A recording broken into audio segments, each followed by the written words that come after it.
Because I listened to my wife, I'm going to prison. That's the cold, hard truth. A sentence that repeats in my head like a slow execution, each word a hammer driving the final nail into the coffin of my life. I'm sitting here, in this soulless grey interrogation room, the chill of steel handcuffs on my wrists. And all I can think about is that phone call. The call that changed everything. The call that turned me from Mike Miller, successful contractor, husband and father, into a monster on the evening news. A felon, about to be stripped of his freedom. And it's all because I was stupid enough, blind enough, to believe every dramatic lie Jessica told me. That Saturday should have been a normal day. I was at the construction site, trying to finish up some paperwork before heading home. The smell of fresh lumber and damp concrete hung in the air, the smell of hard work, of the success I had built from the ground up.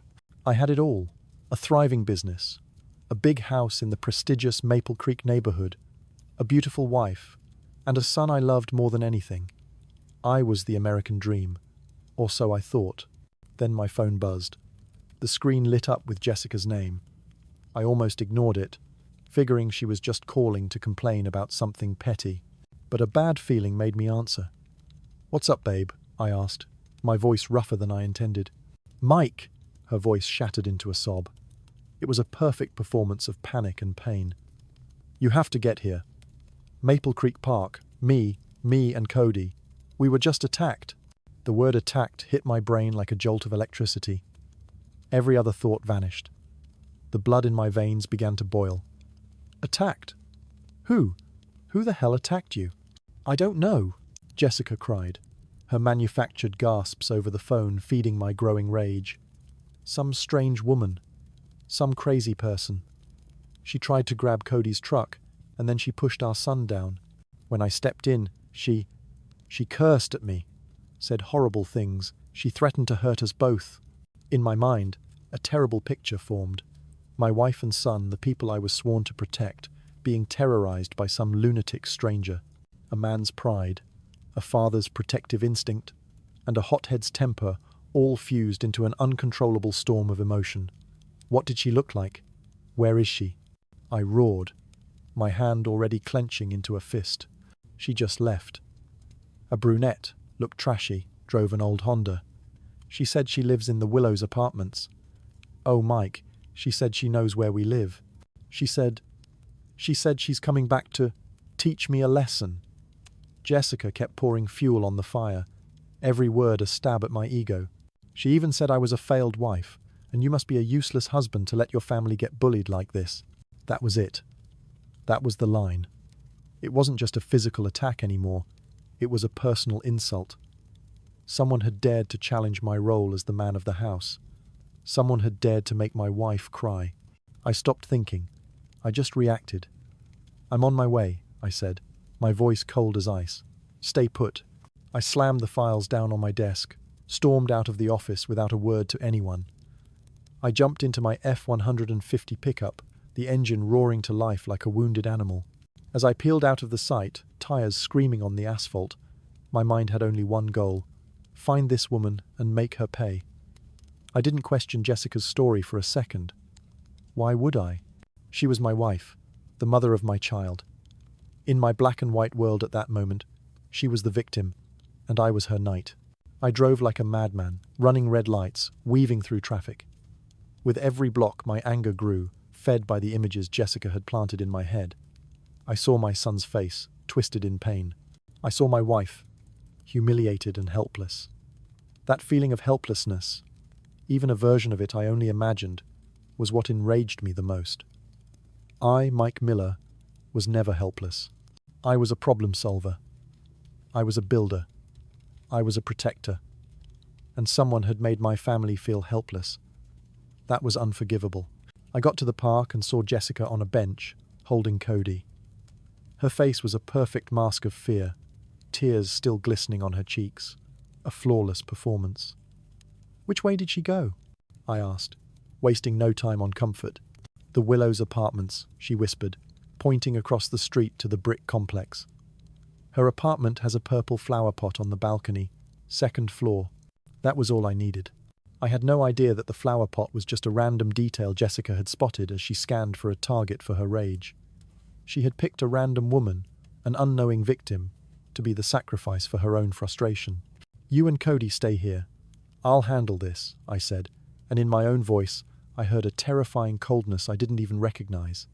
I crossed the street, every step a drumbeat marching toward the destruction I was about to cause. I wasn't looking for justice. I was looking for revenge. I was walking into a trap set by my own wife, a trap that was about to spring shut and imprison me forever. Now, sitting here in the silence of this interrogation room, I can see every detail of that trap. I can see the lie in Jessica's tear-filled eyes, the calculation in her every word. But back then, I was blind. Blinded by love, by pride, and by a rage that had been perfectly ignited and aimed. I am about to pay for that blindness with years of my life. And it all started with a phone call I never should have answered. The stairwell of the Willows apartment complex was cold and smelled of dampness, a stark contrast to the fresh park air I had just left. Every step I took on the worn concrete echoed like a blacksmith's hammer, forging my rage hotter and hotter. I didn't feel the chill. I didn't smell the must. All of my senses were focused on a single objective, the second-floor apartment with the purple flower pot on the balcony. In my mind, that place wasn't a home. It was the enemy's den, the lair of some unknown person who dared to challenge my world, to hurt what was mine. I was a soldier moving into enemy territory, and my mission was to cause destruction. As I climbed, the images Jessica had painted for me continued to play on a loop in my head, getting more vivid and more distorted with each repetition. I saw my son, Cody's face, contorted in pain. I saw my wife, Jessica, standing there, humiliated, helpless against some stranger's insults. That feeling of helplessness, even imagined, was what angered me the most. I, Mike Miller, was never helpless. I fixed things, I built things from nothing. I protected, and someone had made my family feel helpless. That was unforgivable. Reason, what little of it was left, was completely drowned out by adrenaline and fury. There was no small voice in my head, asking, "Should you stop and think? Should you verify this story? Is this the right way to handle this?" Number. The only voice I heard was my own, a deep, internal growl that demanded payback. It was a kind of tunnel vision. My world had narrowed to that single apartment door at the end of the hall. I reached the second floor. The hallway was carpeted in a dull beige, lit by flickering fluorescent lights that gave everything a sickly glow. And there it was, apartment 2B.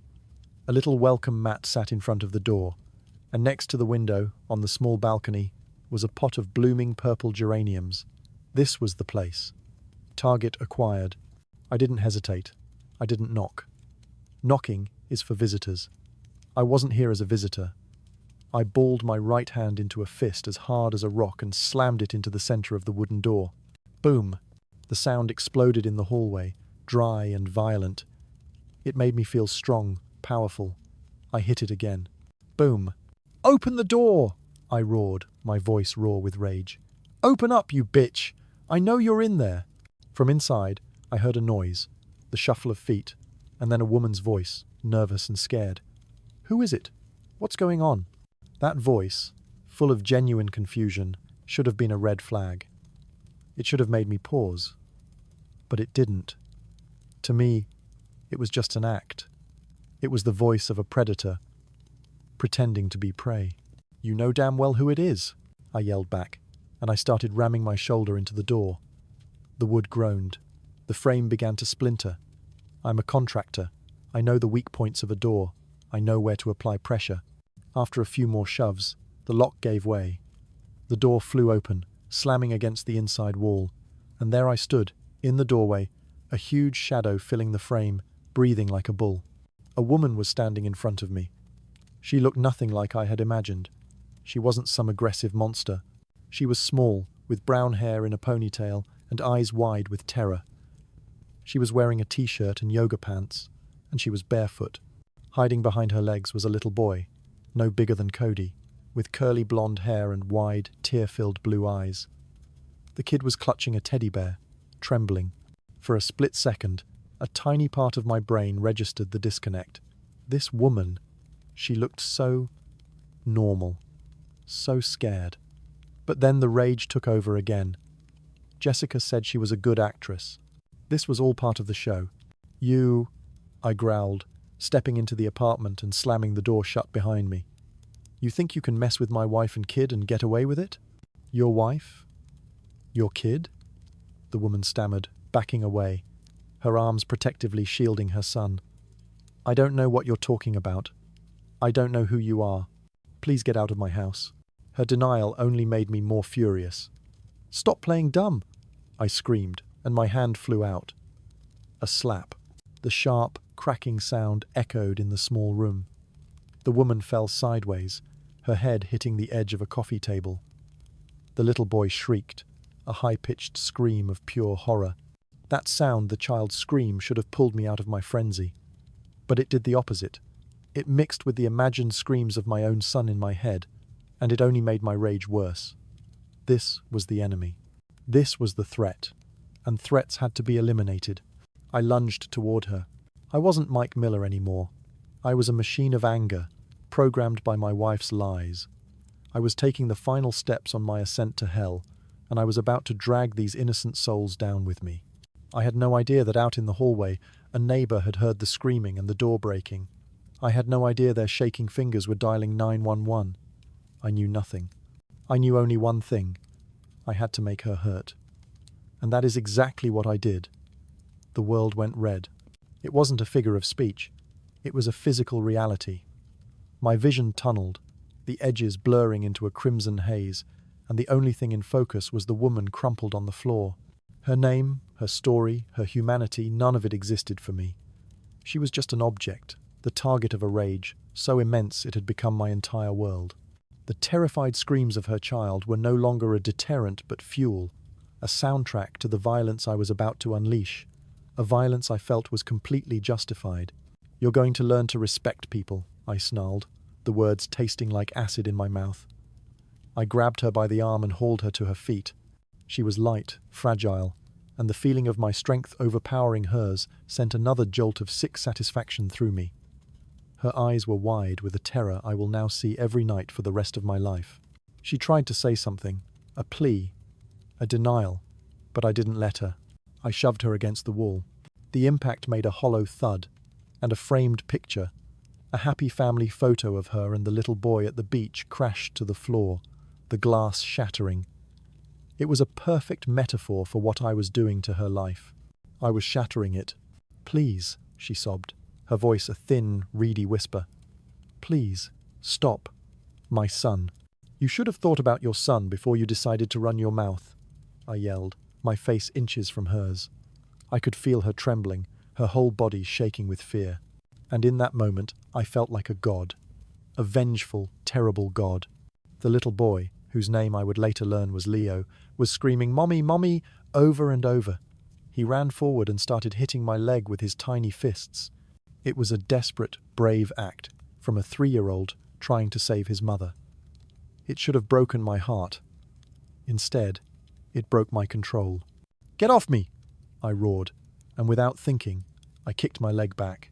Not a hard kick, not meant to truly injure, but it was enough.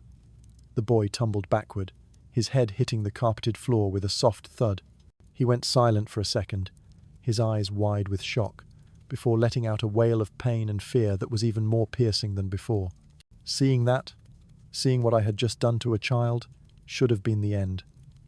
It should have been the bucket of ice water that snapped me out of my rage. But I was too far gone. I interpreted her gasp of horror not as a mother's pain, but as defiance. In my twisted logic, her concern for her son was a distraction from the punishment she deserved. I turned my full attention back to her. "Now you see?" I said, my voice dangerously low. "Now you see what happens when you mess with my family?" And then I let loose. I didn't use a closed fist. Some small, buried part of my brain must have known that would cross a line I could never come back from. But I used my open hands, my size, and my strength. I pushed her, slapped her, and shook her. I screamed in her face, spitting out a torrent of vile insults, many of them the same ones Jessica claimed had been used against her. I was a broken record of my wife's lies, a mindless puppet, acting out her script of revenge. The apartment, which had probably been a place of safety and love just minutes before, became a war zone. I knocked over a lamp. I swept a vase of flowers off a table. I was a hurricane of rage, destroying everything in my path. And through it all, the woman Sarah, her name was Sarah, did her best to protect herself, curling into a ball when she could, trying to shield her head. She didn't fight back. She just endured. I don't know how long it lasted. It could have been 30 seconds or 5 minutes. Time had no meaning in the red haze. But I remember the moment it started to end. I had her pinned against the wall, and I saw my own reflection in her terrified, tear-filled eyes. And for the first time, I didn't see a hero. I saw a monster. I saw a wild animal, with contorted features and a savage expression. The reflection was so ugly, so alien, that it startled me. It was in that moment of hesitation that the front door burst open again. This time, it wasn't me. It was 2 police officers, their guns drawn, their faces grim and professional. "Police! Get on the ground!" "Now!" one of them yelled, his voice a cannon blast of authority that cut through my rage instantly. The red haze vanished. The adrenaline drained out of me as if a plug had been pulled. Suddenly, I was back in my own body, standing in a stranger's wrecked apartment, my hands on a sobbing, terrified woman. The little boy was crying hysterically in the corner. The shattered glass of the family photo glinted on the floor. My hands dropped to my sides. I was paralyzed. I looked at the officers, then at the woman, then at the child.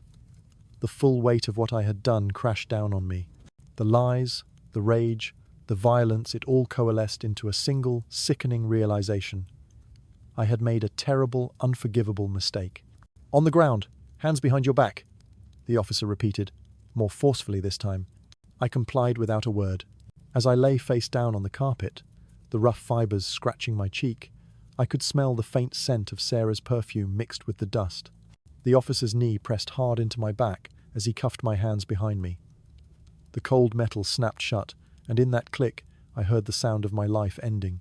The life I knew, the life I had built, was over. I wasn't Mike Miller, the successful contractor, anymore. I was a criminal. I was the villain in someone else's nightmare, and as they hauled me to my feet, all I could see was the face of that little boy, looking at me with an expression of pure terror that would haunt me for the rest of my days. The click of the handcuffs was the loudest sound I had ever heard. It was louder than the screaming, louder than the splintering door, louder than the blood pounding in my ears.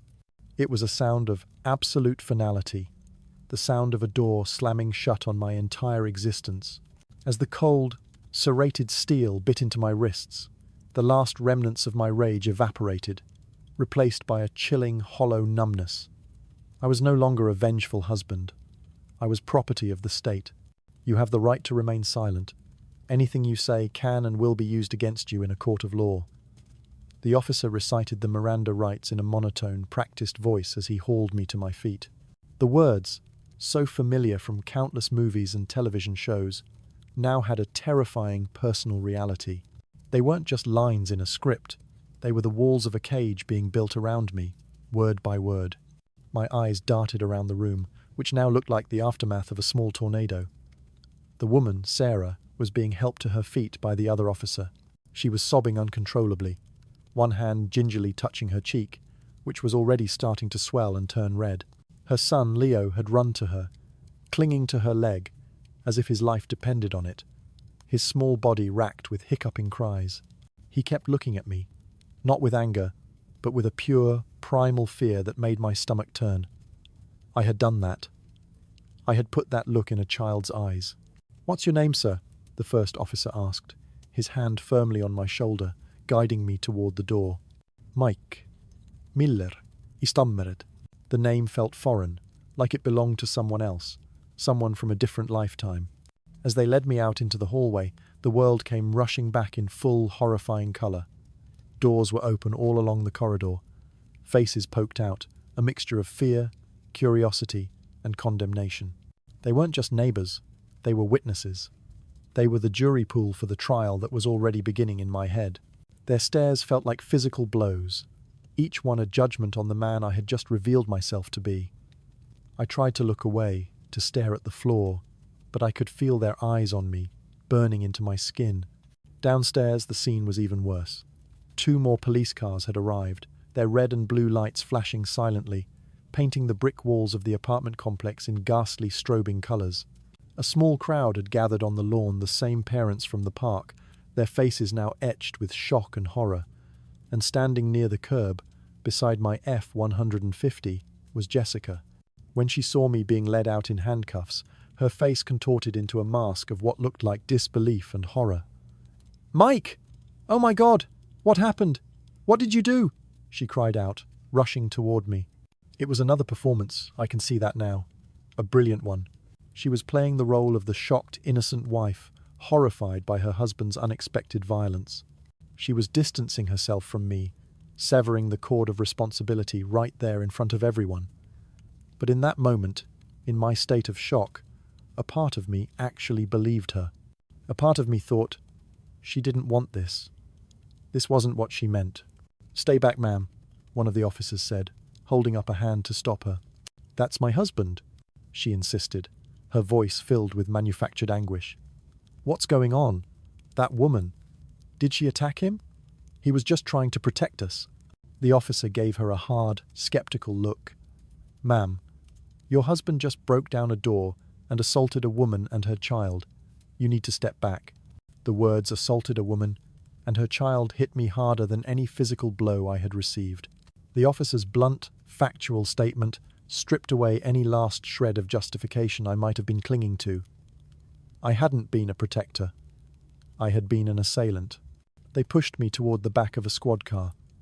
The door was open, revealing the hard, molded plastic of the back seat, a space with no handles on the inside.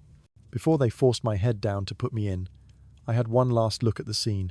I saw Sarah being led to an ambulance that had just arrived, a paramedic gently examining her face. I saw her little boy, Leo, being held by a neighbour, his face buried in her shoulder. And I saw Jessica, standing there, watching me, and for a fleeting second, just a split second, our eyes met. In that brief moment, I didn't see the frightened, tearful victim she had been pretending to be. I saw something else. I saw a flicker of cold, hard calculation, a flicker of triumph. It was gone as quickly as it appeared, replaced again by the mask of the distraught wife. But I had seen it. And that single, terrifying image would be the one that haunted me more than any other. It was the image of the puppeteer looking down at the puppet whose strings she had just cut, leaving it to dangle broken and useless. The car door slammed shut, sealing me in a world of vinyl and plexiglass. The engine started, and the car pulled away from the curb. As we drove away, I looked out the rear window, watching the flashing lights, the crowd, and my entire life shrink into the distance. The cold click of the handcuffs wasn't just the end of my freedom. It was the beginning of my education, a brutal, unforgiving lesson in the destructive power of lies and the catastrophic consequences of a rage I had allowed someone else to control. I was a prisoner long before the car ever reached the police station. The police station was a sterile labyrinth of beige walls and linoleum floors that smelled of stale coffee and disinfectant. They put me in a small, windowless holding cell with a concrete bench. The door clanged shut with the same finality as the handcuffs. I was alone with my thoughts for the first time since the phone call, and it was torture. The red haze was gone, replaced by the stark, unforgiving clarity of regret. Every detail of my assault on Sarah and Leo played over and over in my mind, each replay more vivid and sickening than the last. The sound of her head hitting the table, the terror in her eyes, the shriek of her son. I buried my face in my hands, but I couldn't block out the images. I don't know how long I sat there. An hour? 2? Time had warped into a shapeless, agonizing loop. Finally, the door opened, and a detective I hadn't seen before, a man in his 50s with tired eyes and a rumpled suit, stood in the doorway. "Mike Miller? I'm Detective Rossi. Let's go for a talk." He led me back to the interrogation room where my story began. He sat down across from me at the metal table, opened a folder, and looked at me for a long moment. It wasn't an accusing look, just a weary, appraising one. He had seen men like me before, men who let their anger get the better of them, "So," he began, his voice calm and even. "You want to tell me what happened today, Mike?" I opened my mouth to speak, to tell him my side of the story Jessica had fed me. My wife. She called me. She said this woman attacked her and my son at the park. She said she was threatened. Rossi held up a hand, stopping me. "Let's pause right there," he said, leaning forward slightly. "We've already spoken to your wife, Mike, and we've spoken to about a dozen other people who were at that park." A cold dread crept up my spine. "The story your wife told us," Rossi continued, his eyes locked on mine, "it doesn't quite match up with what everyone else saw. In fact, it doesn't match up at all." He let that sink in. He opened the folder and slid a piece of paper across the table. It was a witness statement. I scanned the first few lines. The woman in the designer clothes, Jessica, was the aggressor. She was screaming at the other mom. She pushed the little boy first. I looked up at Rossi, my mind reeling. Number that's not. Jessica wouldn't lie. But even as I said the words, they sounded weak and hollow. That flicker of triumph I had seen in her eyes at the scene flashed in my memory. "Wouldn't she?" Rossi asked softly. "Let me tell you what we think happened, Mike. We think there was a disagreement between two kids over a toy truck. We think your wife overreacted, got into a verbal argument with the other mother, a woman named Sarah Gable. We think Miss Gable decided to walk away to de-escalate the situation. And we think your wife, feeling publicly humiliated, called you and told you a story designed to make you angry, a story designed to get you to do exactly what you did." Every word was a nail being hammered into my coffin. The foundation of my rage, the belief that I was acting as a protector, was crumbling into dust, revealing the ugly, rotten truth beneath. I had been played. I had been used as a weapon. "And here's the thing, Mike," Rossi went on, his voice losing its softness and gaining a hard edge. "We might have just charged you with assault, but you didn't just assault Sarah Gable. You kicked her 3-year-old son. And then, according to multiple witnesses, after you were outside, you threatened Sarah's brother, who had arrived at the scene. You threatened to kill his entire family. That elevates things. That shows a pattern of uncontrollable rage. That's a terroristic threat charge on top of everything else." I felt the air leave my lungs. Terroristic threats? I vaguely remembered shouting something at a man who had confronted me, but it was all a blur, the red haze. "But the worst part for you, Mike," Rossi said, leaning back in his chair, "is the phone." "The phone?" I asked, my voice barely a whisper. "Yeah. While you were being detained, your wife was trying to comfort your son, Cody. She gave him her phone to play with, to distract him. A patrol officer, just making conversation, asked the little boy what his favorite game was. And you know what Cody said?" I shook my head, not wanting to know the answer. He said his favorite game was listening to Mommy talk to Daddy. The officer, thinking it was cute, asked what they talked about. And Cody, being an innocent 4-year-old, said, "Mommy was crying and telling Daddy that the mean lady hit her, but the mean lady didn't hit Mommy. Mommy was mad." Rossi paused. "And then, Mike, your son showed the officer how to replay the last phone call, the call your wife made to you. It was all recorded." My blood ran cold. The entire conversation, the lies, the manipulation, the goading, it was all on tape. "Your wife didn't know her phone automatically records calls," Rossi said, a hint of pity in his voice for the first time. "She hung herself, and she hung you right along with her." I stared at the grey metal table, my world completely shattered. It wasn't just that I had committed a horrific act of violence against innocent people. It was that I had done it for a lie. A petty, vindictive lie, born out of a playground squabble. My righteous fury, my role as a protector, my entire justification, it was all a fabrication. I wasn't a knight. I was a fool, a pawn in a pathetic game of ego, and I had just been sacrificed. The truth hadn't set me free. It had just shown me the true depth of the cage I was in. After the confession, or rather, the revelation, they left me alone in the holding cell again. But this time, the silence wasn't filled with the echoes of my violence. It was filled with the crushing weight of Jessica's betrayal. The anger I had felt for Sarah Gable was nothing compared to the new, complex poison now coursing through my veins. It was a toxic cocktail of fury, humiliation, and a profound, bottomless sense of loss. I had built my life around Jessica. I had met her when I was just starting my construction business, a young guy with big dreams and calloused hands. She was beautiful, vivacious, and she made me feel like the most powerful man in the world. I worked tirelessly, built my empire, not just for myself, but to give her the life she deserved, the life she always said she wanted. The big house, the luxury SUV, the designer clothes, the country club membership, I gave her everything. I thought our life was a fortress, a testament to our success as a couple. Now I saw it for what it was, a stage, and I was just a prop in her one-woman show. The hours crawled by. Each tick of the clock on the wall outside was a drop of water in a torture chamber. I paced the small cell, a caged animal. I tried to piece it all together. Why? Why would she do it? Was it just about a playground argument? Or was this something deeper, a symptom of a sickness in our marriage I had been too blind to see? I thought back over the years. The little lies I had caught her in but dismissed as harmless.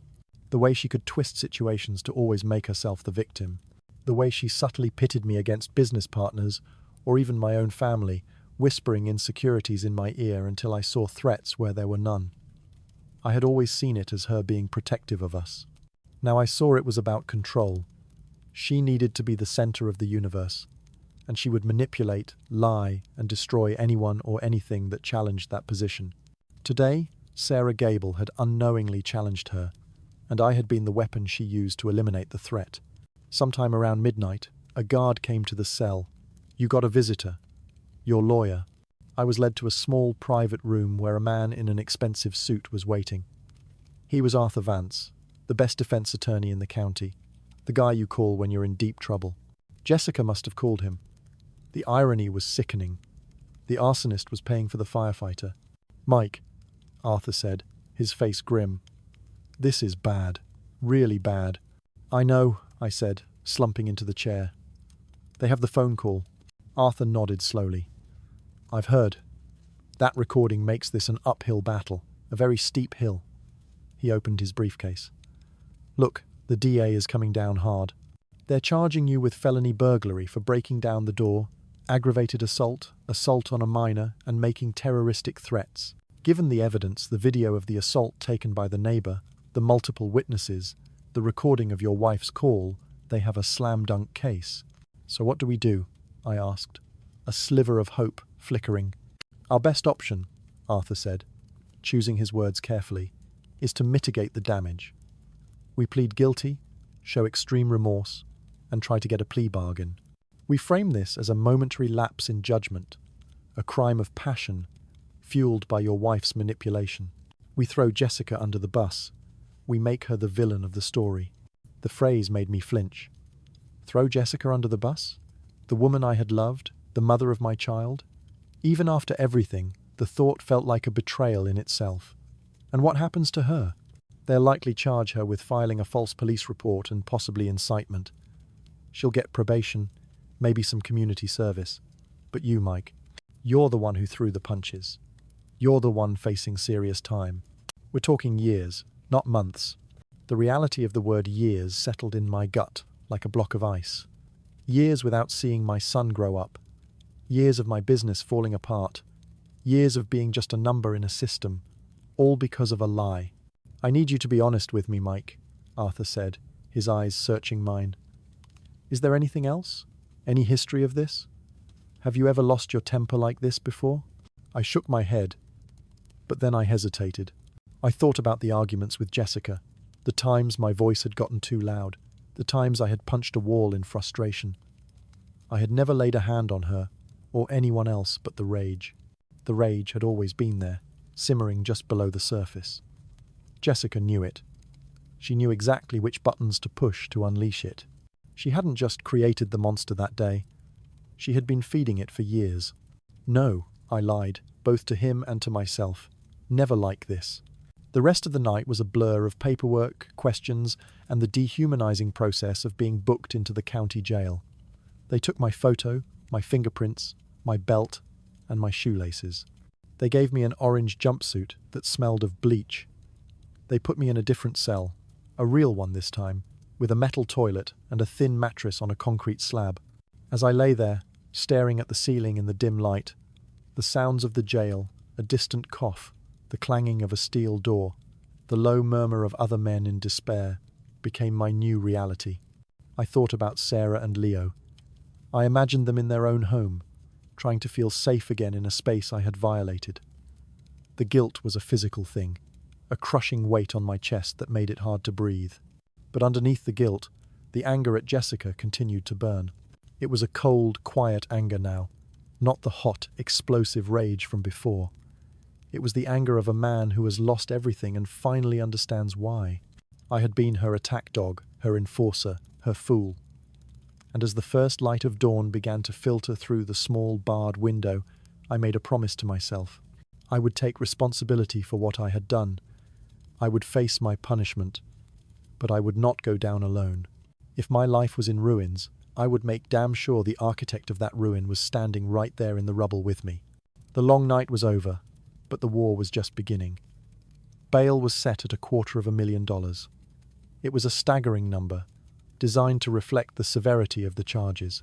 Arthur, my lawyer, explained that we'd use a bail bondsman. I'd have to put up 10%, $25,000, and secure the rest with collateral. The collateral, of course, would be the house I had built for her, the house that was now a monument to my stupidity. The process took 2 agonizing days, 2 days spent in the nauseating rhythm of county jail. The boredom was punctuated by moments of sheer terror. I was surrounded by men whose faces were hard, whose eyes were empty. I was fresh meat. I kept my head down, spoke to no one, and tried to make myself invisible. Every time a guard walked by, every time a door clanged open, my heart leaped into my throat. The fear was constant, a low-grade hum beneath the surface of my skin. This was my new world, and I was terrified of it. On the 3rd day, Arthur came through. I was processed out, given back my street clothes, which now felt foreign and flimsy. As I stepped out of the jail and into the blinding sunlight, I expected to see Jessica waiting for me, her face a mask of remorse, ready to beg for my forgiveness. She was there, but she wasn't alone.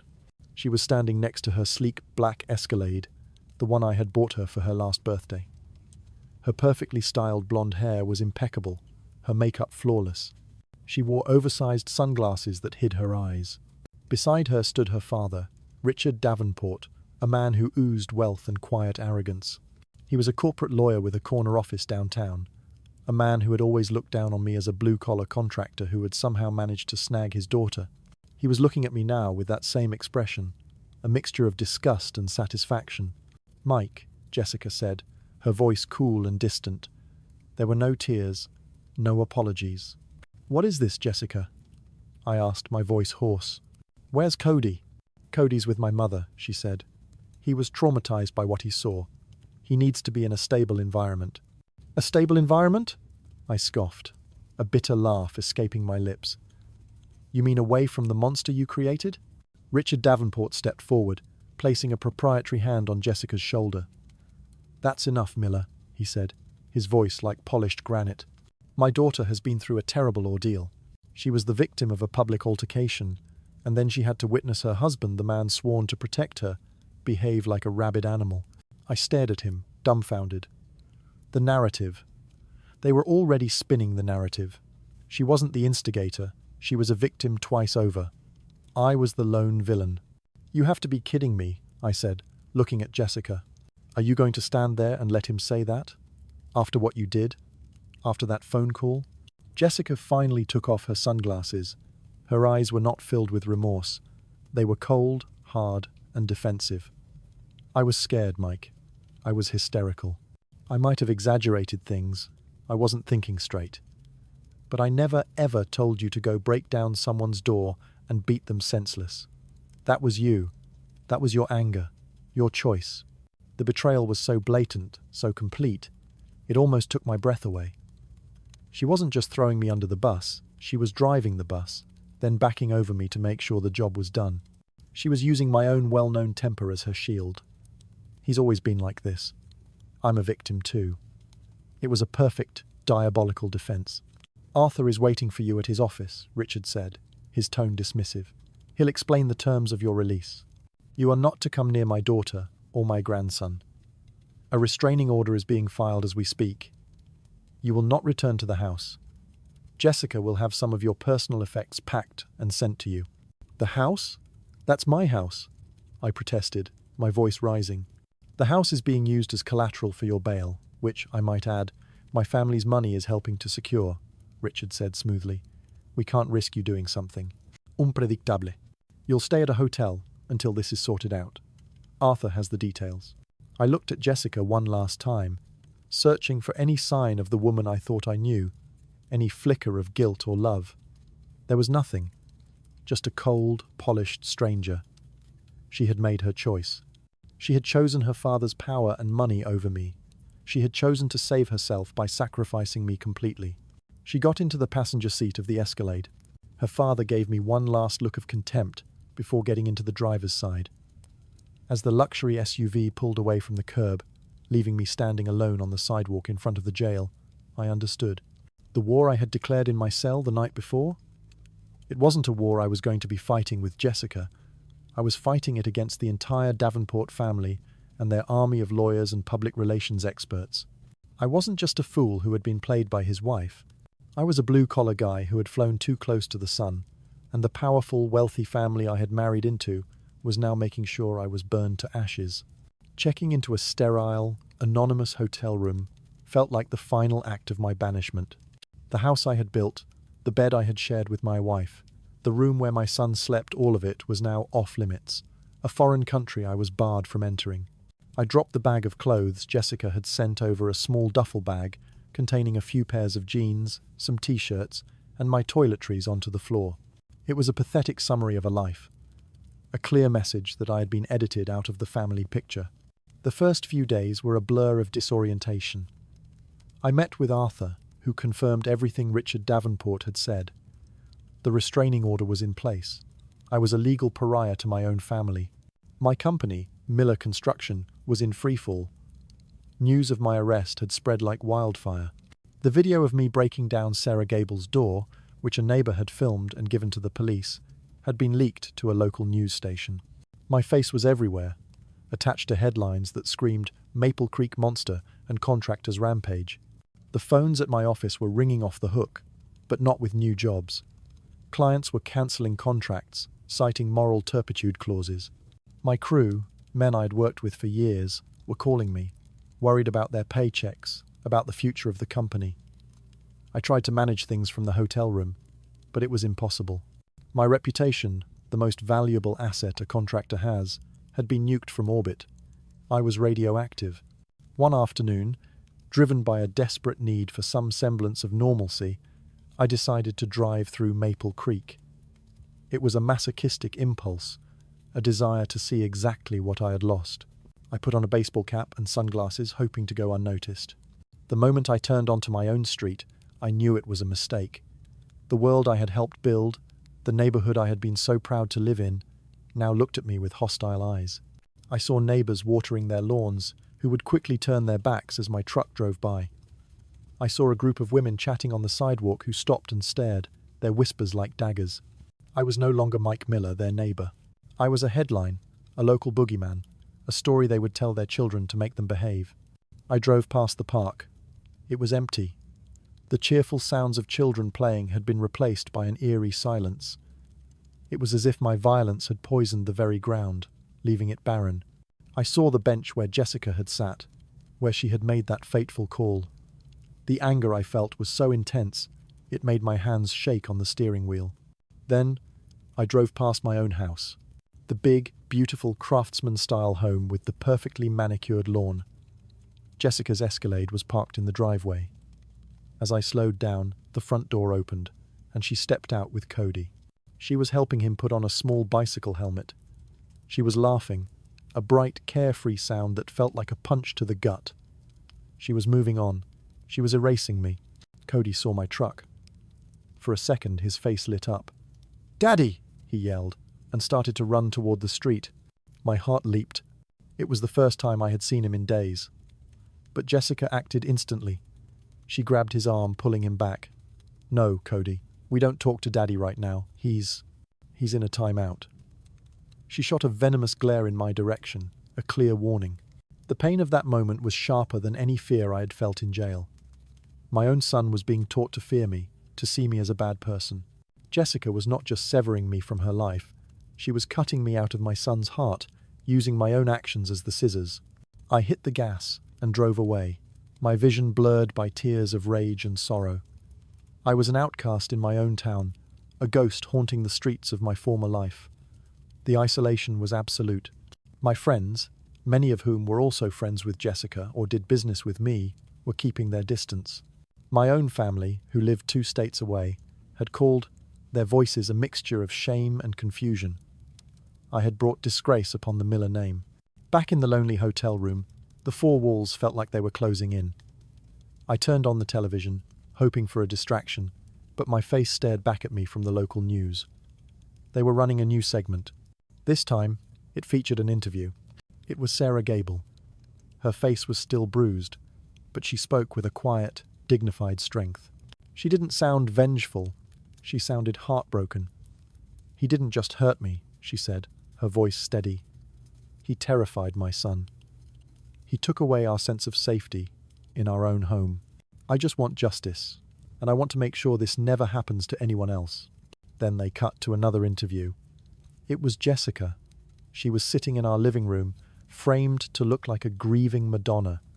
She dabbed at her eyes with a tissue. "I am just as much a victim as Miss Gable," she said, her voice trembling with practiced emotion. "I never knew my husband was capable of such a thing. I am praying for the Gable family, and I am focused on protecting my son from the trauma of his father's actions." I threw the remote control at the wall. It shattered into a dozen pieces. The lies, the shameless, public lies. She was painting herself as a saint, a fellow victim, while I was cast as the lone, inexplicable monster. I sank to the floor, my back against the bed, and for the first time since it all began, I let out a guttural sob. It wasn't a cry of self-pity. It was a cry of utter, desolate loneliness. I was a pariah. I had lost my wife, my son, my home, my business, my reputation, and my friends. I had nothing left. The only thing I had was the truth, the ugly, complicated truth, and it felt like no one in the world would ever believe me. Days bled into weeks. My life settled into a grim routine defined by the 4 walls of the hotel room and the sterile environment of Arthur Vance's law office. Arthur was a good lawyer, methodical and pragmatic. He was my only ally in a world that had turned against me. Our strategy sessions were brutal. We listened to the recording of Jessica's phone call over and over again. Each time I heard her manufactured sobs and carefully chosen words, a fresh wave of nausea and anger washed over me. "This is our only weapon, Mike," Arthur would say, tapping the transcript. "Her lies. We have to prove she wasn't just a hysterical wife. She was a malicious instigator. We have to paint a picture of her as a manipulative personality who knew exactly how to light your fuse. To do that, we needed evidence." Arthur hired a private investigator, a former cop named Sal, to dig into Jessica's life. It felt like a betrayal, digging up dirt on my own wife, but it was a necessary evil. My freedom was on the line. The first pre-trial hearing was scheduled. It wasn't the trial itself, just a procedural hearing to set dates and handle motions. But for me, it was the first time I would be in the same room as everyone involved since that horrible day. The thought made my stomach churn. The courthouse was a circus. News vans were parked outside. As Arthur and I walked up the steps, we were swarmed by reporters shouting questions. "Mike, do you have anything to say to the victim? Is it true your wife is filing for divorce?" I kept my head down, my jaw clenched, and let Arthur push a path through the throng. Inside, the courtroom was packed. I saw the faces of the people from my old life. Neighbors from Maple Creek, former business associates, all there to witness the spectacle. I felt like a gladiator being led into the Colosseum. Then I saw them. On one side of the courtroom sat Sarah Gable, flanked by her brother and her lawyer. She looked composed, her bruises faded but not gone. She refused to look at me, her gaze fixed straight ahead. I couldn't blame her. On the other side sat the Davenport contingent. Jessica, dressed in a conservative navy blue suit, looking every bit the grieving, respectable victim.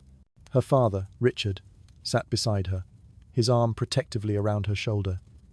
He shot me a look of pure venom. They had come to present a united front, the picture of a family wronged by my monstrous actions. The hearing itself was dry and procedural. Lawyers from both sides approached the bench, spoke in low tones to the judge, and consulted their calendars. But the tension in the room was thick enough to cut with a knife. For me, the most agonizing part was simply being there, breathing the same air as the woman I had terrorized and the woman who had orchestrated my downfall. During a short recess, I was standing with Arthur in the hallway when it happened. Jessica walked out of the courtroom, ostensibly on her way to the restroom. Our paths crossed. It was the first time we had been this close since the day I was arrested. "Mike," she said, her voice a low whisper so no one else could hear. I just stared at her. "What do you want, Jessica?" "I want you to know I'm sorry," she said. And for a second, her voice sounded genuine. A tiny, stupid part of me wanted to believe her. I never wanted it to go this far. I was just angry. "Angry?" I hissed back, my own voice low and dangerous. "You weren't angry, Jessica. You were a puppeteer. You pulled the strings, and I danced. You destroyed my life. You destroyed that woman's life, all because someone hurt your precious ego at a playground." Her face hardened, the mask of remorse slipping. "You're the one who threw the punches, Mike, not me. You've always had that temper. Everyone knows it. I'm just as scared of you as she is." It was then that I saw her father, Richard, and her lawyer approaching from down the hall. Her little performance of remorse was for my ears only. Now the cavalry had arrived. "Is there a problem here?" Richard asked, stepping between us. His presence was intimidating, a wall of tailored wool and expensive cologne. "No problem, Dad," Jessica said, retreating behind him. Mike was just expressing himself. "I suggest you save your expressions for the courtroom, Miller," Richard said, his eyes cold. "You've done enough damage. Don't make it worse by violating the restraining order and harassing my daughter." I wasn't harassing her. I shot back, my temper flaring despite Arthur's hand on my arm. I was just getting reacquainted with the woman who put me in this position. "You put yourself in this position with your own 2 fists, Richard retorted. "You're a violent, unstable man, and I'm going to make sure my daughter and grandson are protected from you forever. You will lose everything. Mark my words." He guided Jessica away, leaving me standing there, trembling with a mixture of rage and impotence. It was a declaration of war. They weren't just going to let the justice system run its course. They were going to actively work to crush me, to strip me of everything, including my relationship with my son. "Don't let them get to you," Arthur said quietly. "This is what they do. They intimidate. They control the narrative. Our turn will come. We just have to be patient and build our case." But as I watched them walk away, Jessica leaning on her father's arm like a fragile damsel, I knew this wasn't just a legal battle anymore. This was a war for my soul. They were trying to define me, to paint me as a one-dimensional monster, and I realized that my only hope for redemption, not just in the eyes of the law but in my own eyes, was to expose the truth, no matter how ugly or how painful it was for everyone involved. The first skirmish was over. I had lost, but I had also found a new, desperate resolve. The weeks leading up to the trial were a descent into a new kind of hell. The isolation of the hotel room was a breeding ground for despair, but it was also where the fight back began. Sal, the private investigator, became my lifeline to the outside world. He was a gruff, no-nonsense ex-cop who had seen it all. He wasn't interested in my guilt or innocence. He was interested in facts. And slowly, meticulously, he started finding them. He started with Jessica's perfect life. He interviewed former friends, disgruntled former employees of her father's firm, even a caterer who had worked one of her lavish parties. A pattern began to emerge. It was a pattern of narcissism, of a desperate need for control, and a history of manipulating situations to her advantage. There was the story of a college friend she had ostracized after a petty disagreement, spreading vicious rumors that nearly got the girl expelled. There was a former nanny who had been fired after she disrespectfully suggested that Cody needed more discipline, not just more toys. Each story was a small piece of a larger puzzle. On their own, they were just whispers, gossip. But together they painted a portrait of a woman who was pathologically incapable of accepting fault and would go to extreme lengths to maintain her flawless public image. Arthur was thrilled. "This is gold, Mike," he said, spreading the interview transcripts across his desk. "We're not just saying she's a liar, we're establishing a pattern of behavior.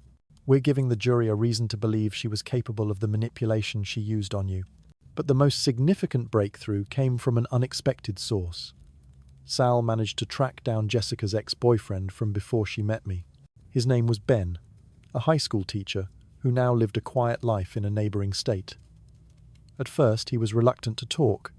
He had put that part of his life behind him. But Sal was persistent. Finally, Ben agreed to speak with me and Arthur over a video call. His face on the laptop screen was kind, but his eyes held a familiar weariness. As he started to talk, I felt a chill run down my spine. It was like listening to a ghost from my own future. Jess was magnetic, Ben began. When things were good, they were incredible. She made you feel like the center of the universe. But when things went bad, it was terrifying. It was never her fault, ever. If she failed a test, the professor was out to get her. If she got a speeding ticket, the cop was a misogynist. She would twist reality until she was the righteous victim in every scenario. Then he told a story that made my blood run cold. They had been at a party, and he had spent a few minutes talking to an old female friend. Jessica had seen it. Later that night, she accused him of cheating on her. When he denied it, she flew into a rage. The next day, she called him, sobbing. She told him that his new girlfriend had cornered her in the bathroom and threatened her. She described the girl in detail, made up a whole confrontation. "She wanted me to go confront the girl," Ben said, his voice low. "She was goading me, telling me that if I really loved her, I would defend her honor. She wanted a fight. She wanted drama. She wanted me to be her avenging knight." "What did you do?" I asked, my voice barely a whisper. "I almost did it," Ben admitted, shamefaced. "I was young and stupid and in love, but something felt off. I knew the other girl. She wasn't like that. So I called her instead. And of course, she was horrified. She had no idea what Jessica was talking about. That was the moment I realized Jessica wasn't just dramatic. She was dangerous. She would create chaos and then play the victim in the middle of it. I broke up with her a week later. He looked at me through the screen, his eyes filled with a sad understanding. "When I saw your story on the news, man, I knew exactly what had happened. She finally found someone who would pull the trigger for her." The call ended, leaving a stunned silence in Arthur's office.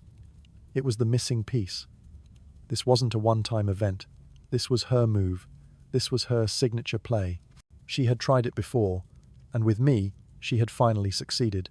"We have to get him to testify," Arthur said, his voice electric with excitement. "Will he?" I asked. "He's scared," Arthur said. "He knows the Davenports will try to destroy him, but he also knows what it's like to be in your shoes. Sal will work on him." That night, for the first time in weeks, I felt a flicker of something other than despair. It wasn't hope, not yet. It was something more primal, the feeling of a man who has been pushed into a corner and is finally starting to see a way to fight back. The battle would still be mine to fight. The violence was still my action. But now, I had a truth to cling to. The whispers and revelations had given me a weapon. They couldn't erase what I had done, but they could explain it. They could show the world that the monster of Maple Creek hadn't just appeared out of nowhere. He had been carefully, deliberately, and maliciously created. And I would make sure the jury understood exactly who the creator was. The envelope arrived on a Tuesday morning. It was a large, stiff manila envelope, delivered by a courier who required a signature. It had the return address of a prestigious downtown law firm, not Arthur's, but one I recognized as the firm Richard Davenport kept on retainer. I knew what it was before I even opened it. My hands trembled as I tore it open. Inside, a thick stack of documents was held together by a large clip. The top page read, in stark, official font, "Petition for dissolution of marriage. Divorce papers." I sank onto the edge of the hotel bed, the papers spread out before me like a fan of tarot cards predicting a bleak future. I scanned the legal jargon. Irreconcilable differences. irretrievable breakdown of the marriage. It was all cold, impersonal language for something that felt like an amputation. But it was the attachments that truly gutted me. Jessica was demanding sole legal and physical custody of Cody. My visitation rights were to be at the discretion of the petitioner, and only if professionally supervised, pending the outcome of the criminal trial. She was citing my uncontrollable violent behavior and unstable mental state as reasons why I was an unfit parent and a danger to my own child. She wasn't just divorcing me. She was trying to erase me from our son's life. Then came the financial demands. She wanted the house, of course. She wanted the Escalade. She wanted permanent alimony, citing her emotional distress and inability to work due to the public trauma I had caused. She wanted half of my business, Miller Construction, a business I had poured my blood, sweat, and tears into long before I even met her. She was systematically dismantling my life, piece by piece, using the very legal system I was now trapped in. The cruelty of it was breathtaking. She had orchestrated the event that led to my downfall, and now she was using that downfall as leverage to take everything I had ever worked for. It was a masterclass in vindictive opportunism. I called Arthur, my voice shaking with rage. "Did you see this? Did you see what she's trying to do?" "I just got a copy, Mike," he said, his voice calm as always. "Breathe. This is standard procedure in a high-conflict divorce. It's an opening salvo. She's asking for the moon, hoping to get the stars. We'll fight it." "Fight it with what, Arthur?" I yelled into the phone. "She's using my arrest. The arrest she caused as proof that I'm an unfit father. How do we fight that?" "We fight it with the truth," Arthur said firmly.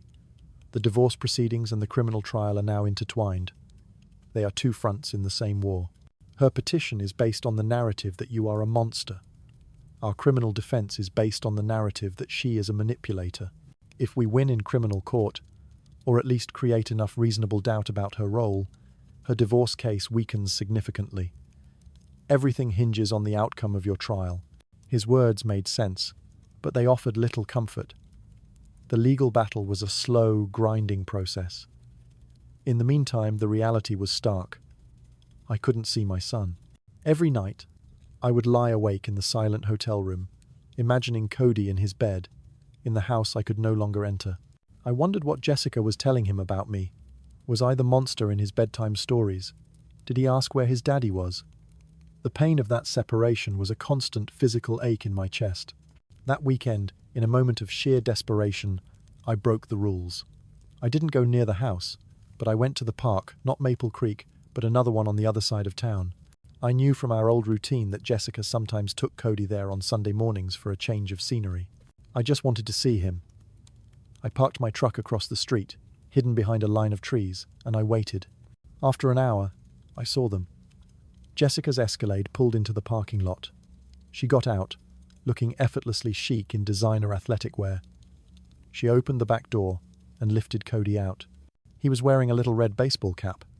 He looked bigger than I remembered, even though it had only been a few weeks. I watched them from a distance, my heart feeling like it was being squeezed in a vice. I watched as she pushed him on the swings, as he giggled, as he ran across the grass. It was a perfect portrait of a mother and son, a portrait from which I had been brutally cropped out. At one point, Cody fell and scraped his knee. I saw him cry, and my entire body tensed. My fatherly instinct screamed at me to run over there, to pick him up, to kiss his knee, and tell him it would be okay. But I couldn't. I was paralyzed, a prisoner in my own truck, forced to watch from afar as another man, a stranger, who happened to be nearby, helped Jessica calm him down. That was my breaking point. The sight of another man comforting my son, doing the job that was supposed to be mine, was more than I could bear. I drove back to the hotel, the divorce papers sitting on the nightstand like a death certificate. The legal documents were no longer just paper. They were the bars of a new cage, one designed to keep me away from the only person in the world who mattered to me. I now understood that this fight wasn't just for my freedom. It was a fight for my identity as a father. Jessica had taken my past and my present. I would be damned if I let her take my future too. I picked up the phone and called Arthur. "Whatever it takes," I said, my voice hard and clear. "I don't care about the house or the money. I care about my son. We go after her." No more holding back. We burn it all to the ground if we have to. My declaration of war to Arthur marked a shift in our strategy. We moved from a defensive posture to an offensive one. The goal was no longer just to mitigate my sentence. It was to expose Jessica as a perjurer and a manipulator, to dismantle the pristine image she and her father were so carefully constructing for the public and the jury. Sal, the private investigator, redoubled his efforts. He was a bulldog, and now he had been let off the leash. He spent weeks living in the digital and physical shadows of the Davenport family. He sifted through public records, social media histories, and financial documents. He was looking for cracks in the facade. The first crack appeared in the form of a disgruntled former employee from Richard Davenport's law firm. The woman had been a paralegal, fired for what she claimed were trumped-up charges after she had raised concerns about some of the firm's billing practices. She hated Richard Davenport with a passion. She told Sal that Richard was a master of reputational management, a euphemism for burying inconvenient truths and destroying the credibility of anyone who crossed him. She provided Sal with a crucial piece of information. Years ago, Richard's firm had represented a man in a messy divorce. The man's wife had accused him of domestic abuse. Richard's team had systematically destroyed the woman's character in court, painting her as hysterical and unstable. They had won the case, leaving the woman with nothing. The paralegal gave Sal the woman's name. It was a long shot, but Sal tracked her down. The woman was hesitant to revisit the most painful period of her life, but when she heard the details of my case, the manipulation, the public smearing, the use of the legal system as a weapon, she saw a chilling parallel. She agreed to provide a sworn affidavit detailing how the Davenports' legal team had operated, establishing a pattern of character assassination that mirrored what they were now doing to me. It wouldn't be admissible in my criminal trial, but it would be a powerful tool in the divorce proceedings. The second, more significant glimmer of hope came from Sarah Gable. Since the attack, Sarah had maintained a quiet dignity. She had given her statement to the police and had not spoken to the press again, despite numerous requests. She was, by all accounts, the perfect victim. Wronged, traumatized, but not vindictive. Her only public statement was that she wanted justice. Arthur believed that her testimony would be the most damaging part of the prosecution's case. Her fear, her pain, her bruised face, these would be seared into the jury's memory. Our only hope was to cross-examine her gently, to try and show that the initial conflict was a minor playground spat, not the precursor to a violent assault. Then, something unexpected happened. Sarah's lawyer contacted Arthur. She wanted to meet. The meeting was held in a neutral location, a conference room in a downtown office building. I was not allowed to be there, of course, due to the restraining order. It was just Arthur and Sarah's lawyer. According to Arthur, the meeting was tense at first. Sarah's lawyer made it clear that her client was prepared to testify fully about the horror of the attack. But then, she revealed the reason for the meeting. Sarah was being pressured. By whom? Arthur had asked. By the Davenports, her lawyer replied. It turned out that one of Richard Davenport's many corporate entities owned the building where Sarah's graphic design firm leased its office space. A few days after the incident, Sarah had received a notice that her lease, due for renewal in 6 months, would not be renewed. It was a subtle but clear message. If you don't play ball, your livelihood is at risk. Furthermore, Jessica had started a community support fund for Sarah online. On the surface, it looked like a magnanimous gesture from one victim to another. But it was a Trojan horse. It allowed Jessica to control the narrative, to position herself as Sarah's ally and protector. It also gave her a pretext to contact Sarah, sending messages of support that were laced with suggestions about how terrible and unpredictable my temper was, effectively coaching her on what to say. Sarah was no fool. She saw the manipulation for what it was. She was a pawn in a much larger game. She wanted justice for what I had done to her, but she did not want to be a tool for Jessica's vindictive crusade. She was caught between a rock and a hard place.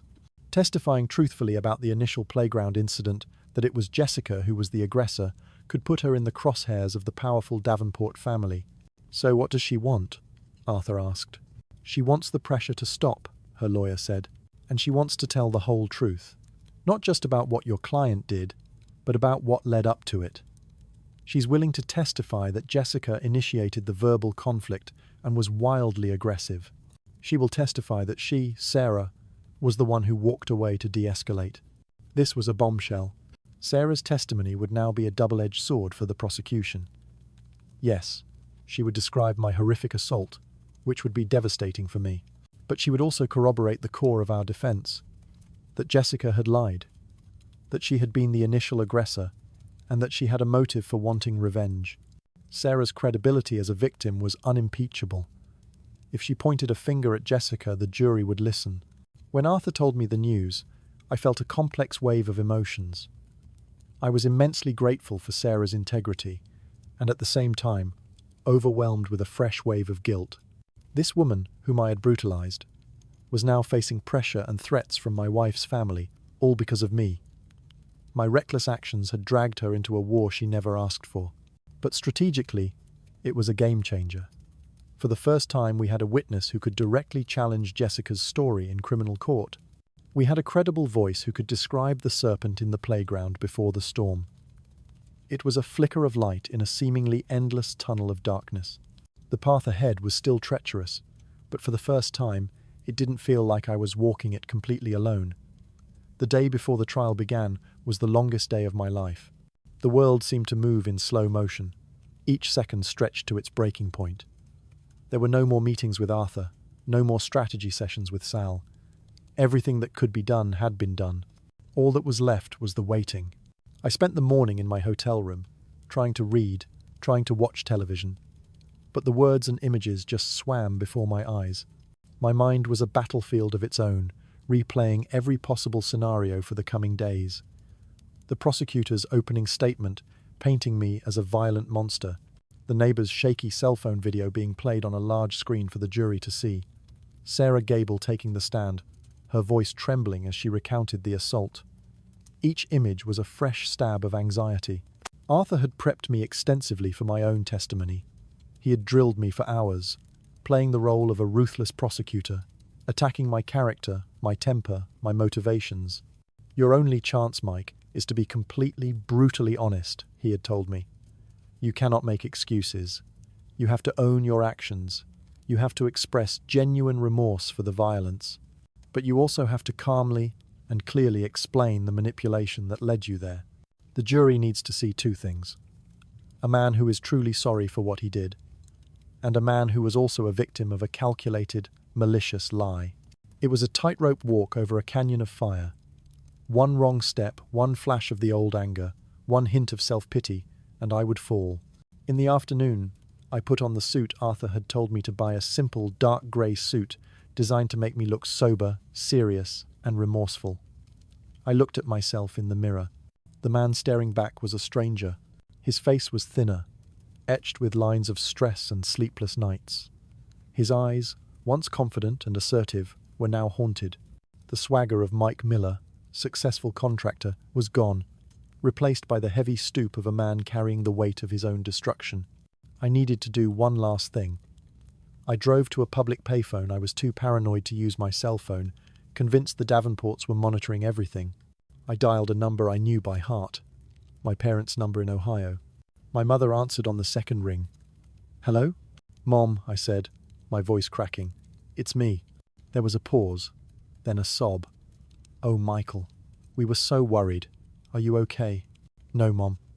"I'm not okay," I said, leaning my forehead against the cool metal of the payphone booth. "The trial starts tomorrow." We talked for 20 minutes.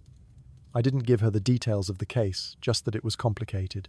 I told her I had made a terrible mistake, that I had hurt people, and that I was deeply, deeply sorry. I told her how much I missed Cody.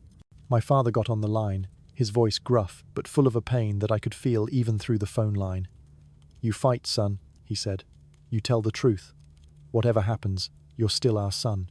Hanging up, I felt a strange sense of peace. Their unconditional love was an anchor in the storm that was about to break. That night, sleep was impossible. I lay on the starched hotel sheets, staring at the ceiling, my life flashing before my eyes. I saw myself as a boy, learning how to swing a hammer from my father. I saw myself on my first date with Jessica, feeling like I had won the lottery. I saw the moment the doctor placed a newborn Cody in my arms, a feeling of love so overwhelming it brought tears to my eyes. And I saw the red haze, the splintering door, the terror on Sarah's face. Who was I? Was I the builder or the destroyer? The loving father or the violent monster? The jury would decide which version of Mike Miller they believed. I thought about the key players in the drama that was about to unfold. Sarah Gable, the unwilling protagonist, a woman of quiet integrity, forced to relive her trauma on a public stage. Jessica, the antagonist, a master manipulator hiding behind a veneer of victimhood, ready to lie under oath to save herself. Richard Davenport, the powerful puppet master, pulling strings from the shadows to protect his family's name. And me, the fool, the weapon, the man whose life hung in the balance. As dawn began to break, painting the sky outside my window in shades of grey and purple, I got up and walked to the mirror. I looked myself in the eye. The fear was still there, but beneath it there was something else, a cold, hard resolve. I had lost almost everything, but I had not lost my voice. Tomorrow I would walk into that courtroom, and for the first time I would tell the whole, unvarnished, ugly truth. It might not save me, but it was the only thing I had left. The eve of battle was over. It was time to go to war. The courtroom felt like a vacuum, sucking all the air out of my lungs. Every sound was magnified. The rustle of paper, a muffled cough from the gallery, the squeak of the clerk's chair.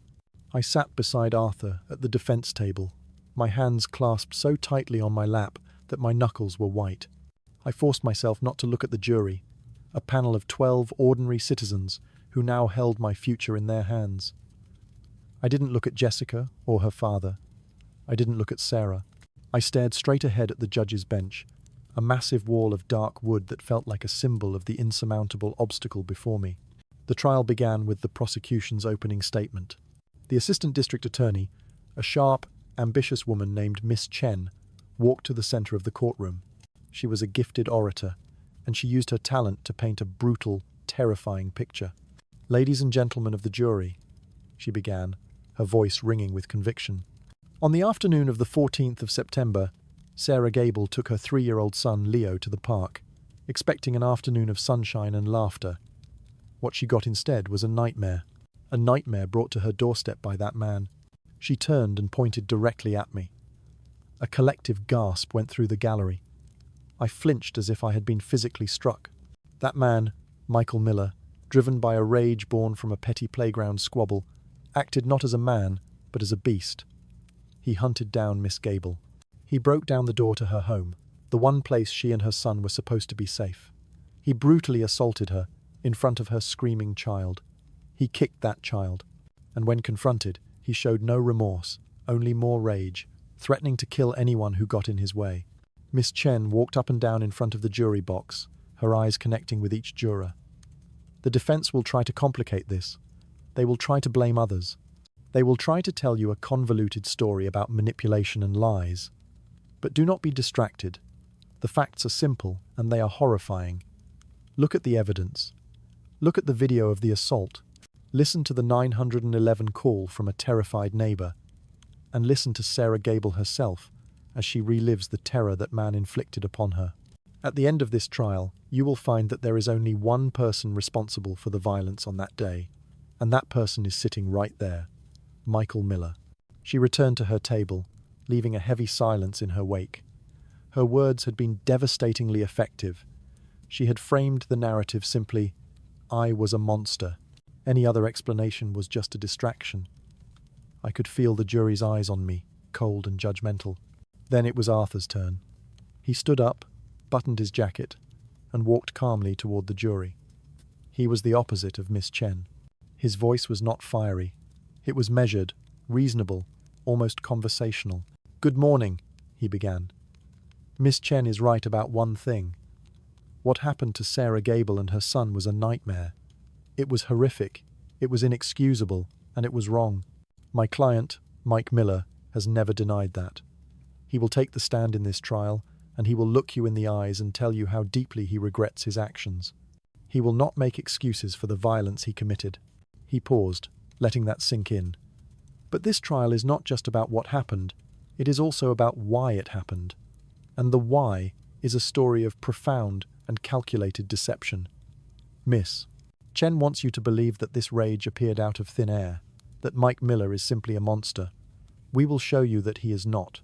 We will show you that he is a flawed man, a man with a temper, yes, but also a loving father and husband who was systematically manipulated. Arthur began to lay out our case. We will present evidence that will show you that the initial conflict in the park was started not by Sarah Gable, but by the defendant's wife, Jessica Miller. We will show you that it was Jessica Miller who was aggressive, Jessica Miller who was verbally abusive, and that Sarah Gable was the one who tried to walk away. And we will prove, with an undeniable piece of evidence, that Jessica Miller then made a phone call to her husband, a phone call in which she deliberately and maliciously lied, crafting a story of being attacked and threatened, a story designed for one purpose, to unleash her husband's anger and use him as a weapon to exact her petty revenge. He looked at the jury, his expression serious. This case is not about excusing violence. It is about understanding context. It is about the difference between a man who is inherently evil and a man who was pushed to do a terrible thing by a betrayal so profound it would test the limits of any one of us. We ask you to listen to all the evidence, not just the parts the prosecution wants you to hear. We ask you to look beyond the monster and see the man. Thank you. When Arthur sat down, the atmosphere in the room had shifted. It was still tense, but now there was a flicker of something else, intrigue. Arthur had planted a seed of doubt. He hadn't denied the crime, but he had offered a compelling, alternative narrative for why it had happened. The opening salvos had been fired. Two stories now hung in the air. The prosecution's story of a simple, brutal monster, and our story of a complex tragedy, born from a venomous lie. The trial would be a battle to see which of those stories the jury would choose to believe. The first witness was about to be called, and the real war for my future was about to begin. The prosecution's first witness was the neighbor who had called 911 and filmed the assault on her phone. Her name was Mrs. Rodriguez, a middle-aged woman with a kind face that was now pale with anxiety. Miss Chen led her gently through her testimony. Mrs. Rodriguez, can you tell the jury what you heard on the afternoon of the 14th of September? I heard a loud banging, she said, her voice trembling slightly, like someone was trying to break down a door. Then I heard a man shouting, very angry, and then a crash. And what did you do? I looked through my peephole. I saw the man. Him, she said, gesturing nervously toward me. He had just broken into my neighbor Sarah's apartment. Miss Chen then had her describe the shouting and screaming she heard. Each word was another stone on the growing mountain of my guilt. But the worst was yet to come. Did you record any of what you saw? Miss Chen asked. Yes. I was so scared. I grabbed my phone and started recording from my doorway. Your Honor, Miss Chen said. The prosecution would like to play People's Exhibit A. The lights in the courtroom dimmed slightly, and a large screen flickered to life. And there it was, my own personal horror movie, played for the world to see. The video was shaky, partially obscured by the doorframe, but it was damningly clear. It showed me, a giant of rage, shoving Sarah against the wall. It captured her terrified sobs and the piercing screams of her son. It captured the moment I kicked my leg back and sent little Leo tumbling. The sound in the courtroom was horrifying, the raw audio of terror, of violence, of a child's pain. I couldn't watch it. I stared down at the table, my hands clenched, my face burning with a shame so profound it felt like I was being physically consumed by it. I could feel the jury's eyes on me, their collective horror and disgust. In those 2 minutes of shaky footage, Miss Chen had proven her entire case. I was a monster. When the video ended and the lights came up, the courtroom was silent, save for a single sharp sob from the gallery. It was my mother who had flown in for the trial. The sound of her pain was almost more than I could bear. Arthur's cross-examination of Mrs. Rodriguez was brief and gentle. He had no intention of attacking a sympathetic witness. Mrs. Rodriguez, he began, his voice soft. That must have been terrifying for you to witness. Thank you for your courage in calling for help. I just have one question. Before the banging on the door started, before any of this horror began, did you hear anything from inside Sarah's apartment?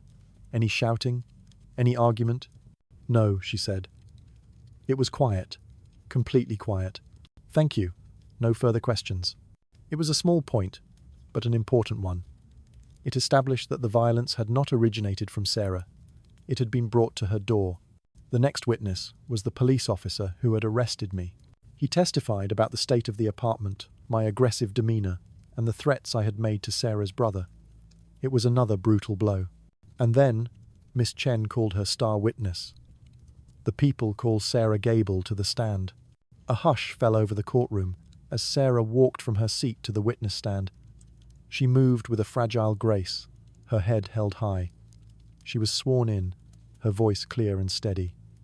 For the next hour, Miss Chen led her through the events of that day, starting at the park. And what happened at the park, Miss Gable? My son was playing with a toy truck he found, Sarah began.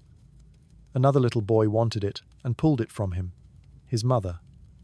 Sarah hesitated and for the first time glanced at Jessica. His mother came over and was very aggressive. She yelled at me, insulted me, and said some very cruel things. Arthur and I exchanged a look. This was it. Miss Chen, sensing the danger, tried to steer her back. Let's focus on the defendant, Miss Gable. After this argument with the defendant's wife, what did you do? I took my son and I left, Sarah said. I didn't want any more conflict. And what happened when you got home? Sarah's composure began to crumble. Her voice started to shake as she recounted me breaking down her door. She described the assault, her words painting a visceral picture of terror. He was like an animal, she whispered, tears now streaming down her face. He kept screaming at me, about his wife, his son. I didn't know what he was talking about. I thought he was going to kill me. And then he kicked my son. He kicked my baby. She broke down completely, her shoulders shaking with sobs. The judge called for a brief recess. The effect on the jury was devastating. They looked at me with open revulsion. They saw a woman, a mother, completely broken by my actions. My heart ached for her, a deep, sickening ache of guilt. I had done this to her. Regardless of Jessica's lies, I had been the one to inflict this pain. When the court reconvened, Miss Chen had no more questions. It was Arthur's turn to cross-examine. This was the most delicate moment of the trial. He had to show empathy for Sarah, while simultaneously using her testimony to implicate Jessica. He approached the witness stand slowly, his expression full of compassion. Miss Gable, he said softly, first, on behalf of my client and myself, I want to say how deeply sorry we are for the trauma you and your son have endured. What happened to you was unforgivable. He paused. I have just a few questions, and they are not about the assault. They are about the moments leading up to it. You testified that my client's wife, Jessica Miller, was very aggressive at the park. Can you describe that aggression for the jury? Jessica's lawyer shot to his feet. Objection. Relevance. The defendant's wife is not on trial here. Your Honor, Arthur countered smoothly. The defendant's entire state of mind, his motivation for his actions, hinges on a phone call he received from his wife immediately after this confrontation. Her behavior is directly relevant to understanding the false information that fueled his rage. It goes to the heart of our defense. Overruled, the judge said. The witness will answer the question. Sarah took a deep breath. And then she told the jury everything. She described Jessica's insults, her condescending tone, the personal attacks on her as a single mother. She recounted the lie Jessica had shouted. He's not your husband, so you can't understand. And most importantly, she testified, I was the one who walked away. I did not threaten her. I did not threaten her child. I was trying to end the conflict. As Sarah spoke, I risked a glance at Jessica. Her face was a mask of cold fury. Her knuckles were white where she gripped her purse. The grieving victim facade had vanished, replaced by the face of a cornered animal. Arthur had one final question. Miss Gable, after this incident, have you had any contact from the defendant's wife or her family? Objection! Jessica's lawyer shouted again. Overruled, the judge snapped, his patience wearing thin. Yes, Sarah said, her voice stronger now. I received messages of support from Mrs. Miller, and my company received a notice that our office lease would not be renewed. The building is owned by a corporation controlled by her father. A murmur went through the courtroom. It was a stunning revelation. Arthur had masterfully exposed the Davenports' intimidation tactics. "Thank you, Miss Gable," Arthur said gently. "No further questions." Sarah had been the prosecution's star witness, and she had delivered a powerful, emotional testimony that made me look like a monster. But she had also, with her unwavering honesty, become ours. She had corroborated the lie. She had exposed the manipulation. She had given us a fighting chance. As she stepped down from the stand, she glanced at me for the first time. There was no hatred in her eyes, just a deep, profound sadness for the wreckage that had engulfed all of our lives. The day after Sarah's testimony, the atmosphere in the courtroom was electric. The prosecution rested its case. They had proven the what beyond any doubt. Now it was our turn to prove the why. Arthur's first witness for the defense was a character witness, my foreman, who testified that while I could be demanding, he had never seen me be violent. It was a small brick in our wall of defense. But everyone knew who the main event was. The defense calls Jessica Miller to the stand. A wave of whispers swept through the gallery. Jessica, looking pale but composed in a cream-coloured silk blouse, walked to the witness stand. She avoided my gaze completely. Her father, Richard, gave her a reassuring nod from his seat. She was sworn in, her hand resting on the Bible with an irony so thick it was suffocating. Arthur began calmly, leading her through the events at the park. Her version was a masterclass in subtle distortion. "And can you describe your interaction with Miss Gable?" Arthur asked. "It was very upsetting," Jessica said, her voice soft and trembling slightly. "She was very confrontational when I tried to get my son's toy back. Her tone was hostile. I felt threatened." "Threatened?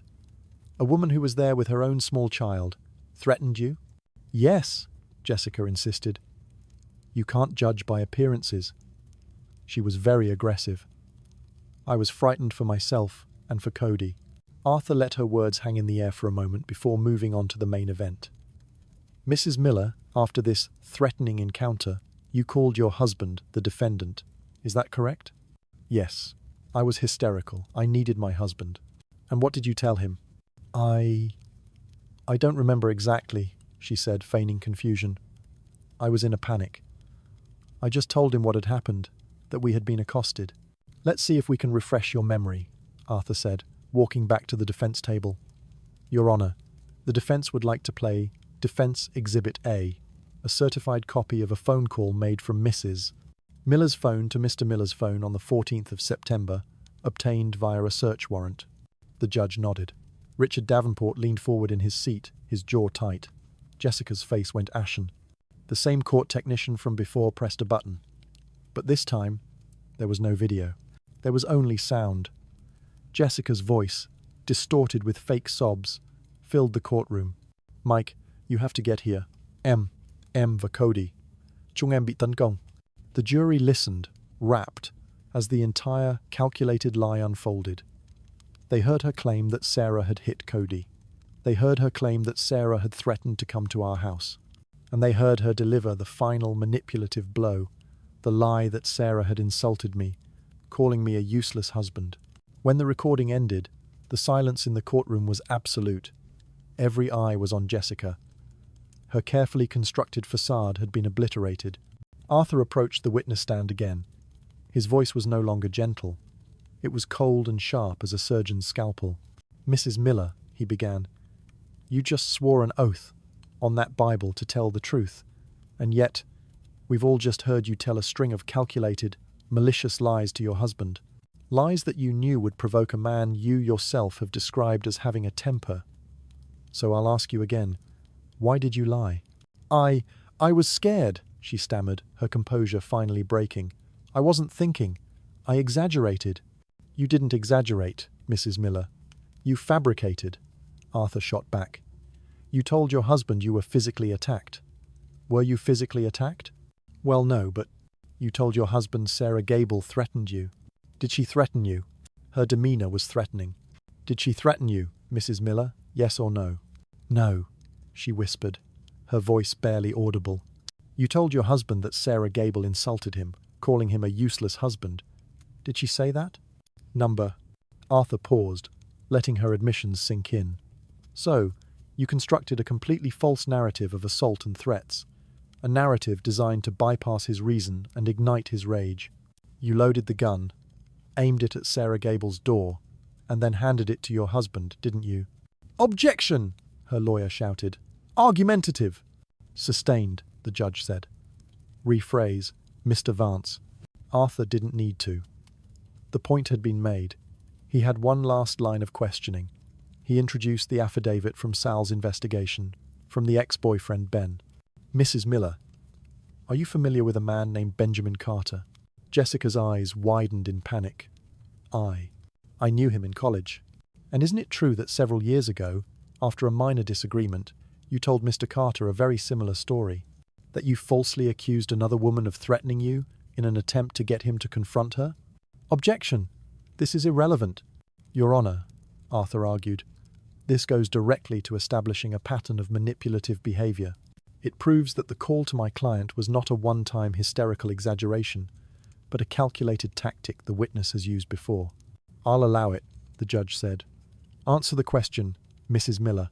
Jessica looked trapped. She looked at her father, then at her lawyer, then at the jury.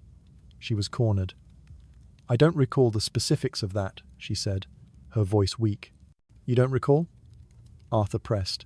"Or you don't want to admit that you are a person who manufactures lies and manipulates people to get what you want?" "I am the victim here," Jessica suddenly shrieked, pointing a trembling finger at me. "He is the monster. He's the one who was violent. He did this, not me."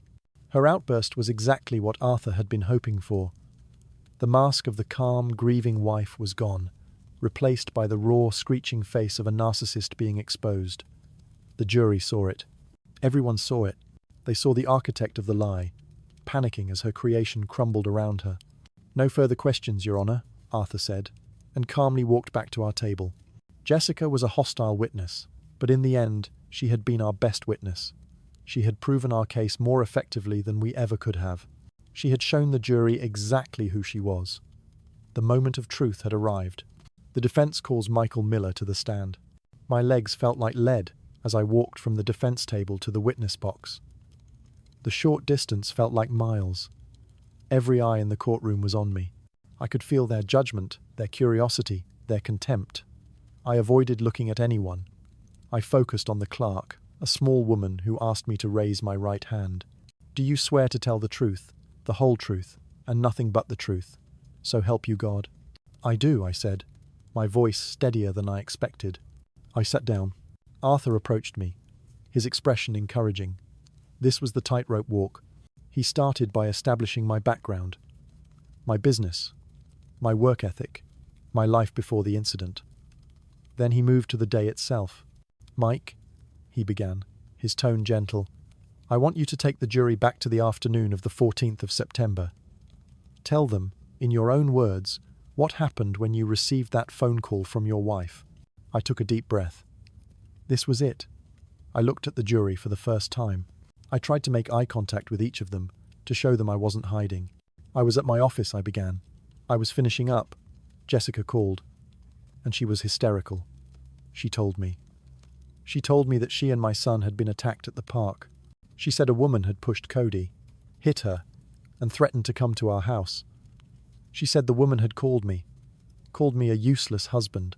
As I spoke the words, I didn't make excuses. I simply recounted the lies I had been told. "And what did you feel when you heard that, Mike?" Arthur asked. "Rage," I said, my voice thick with the memory of it. Pure, blind rage.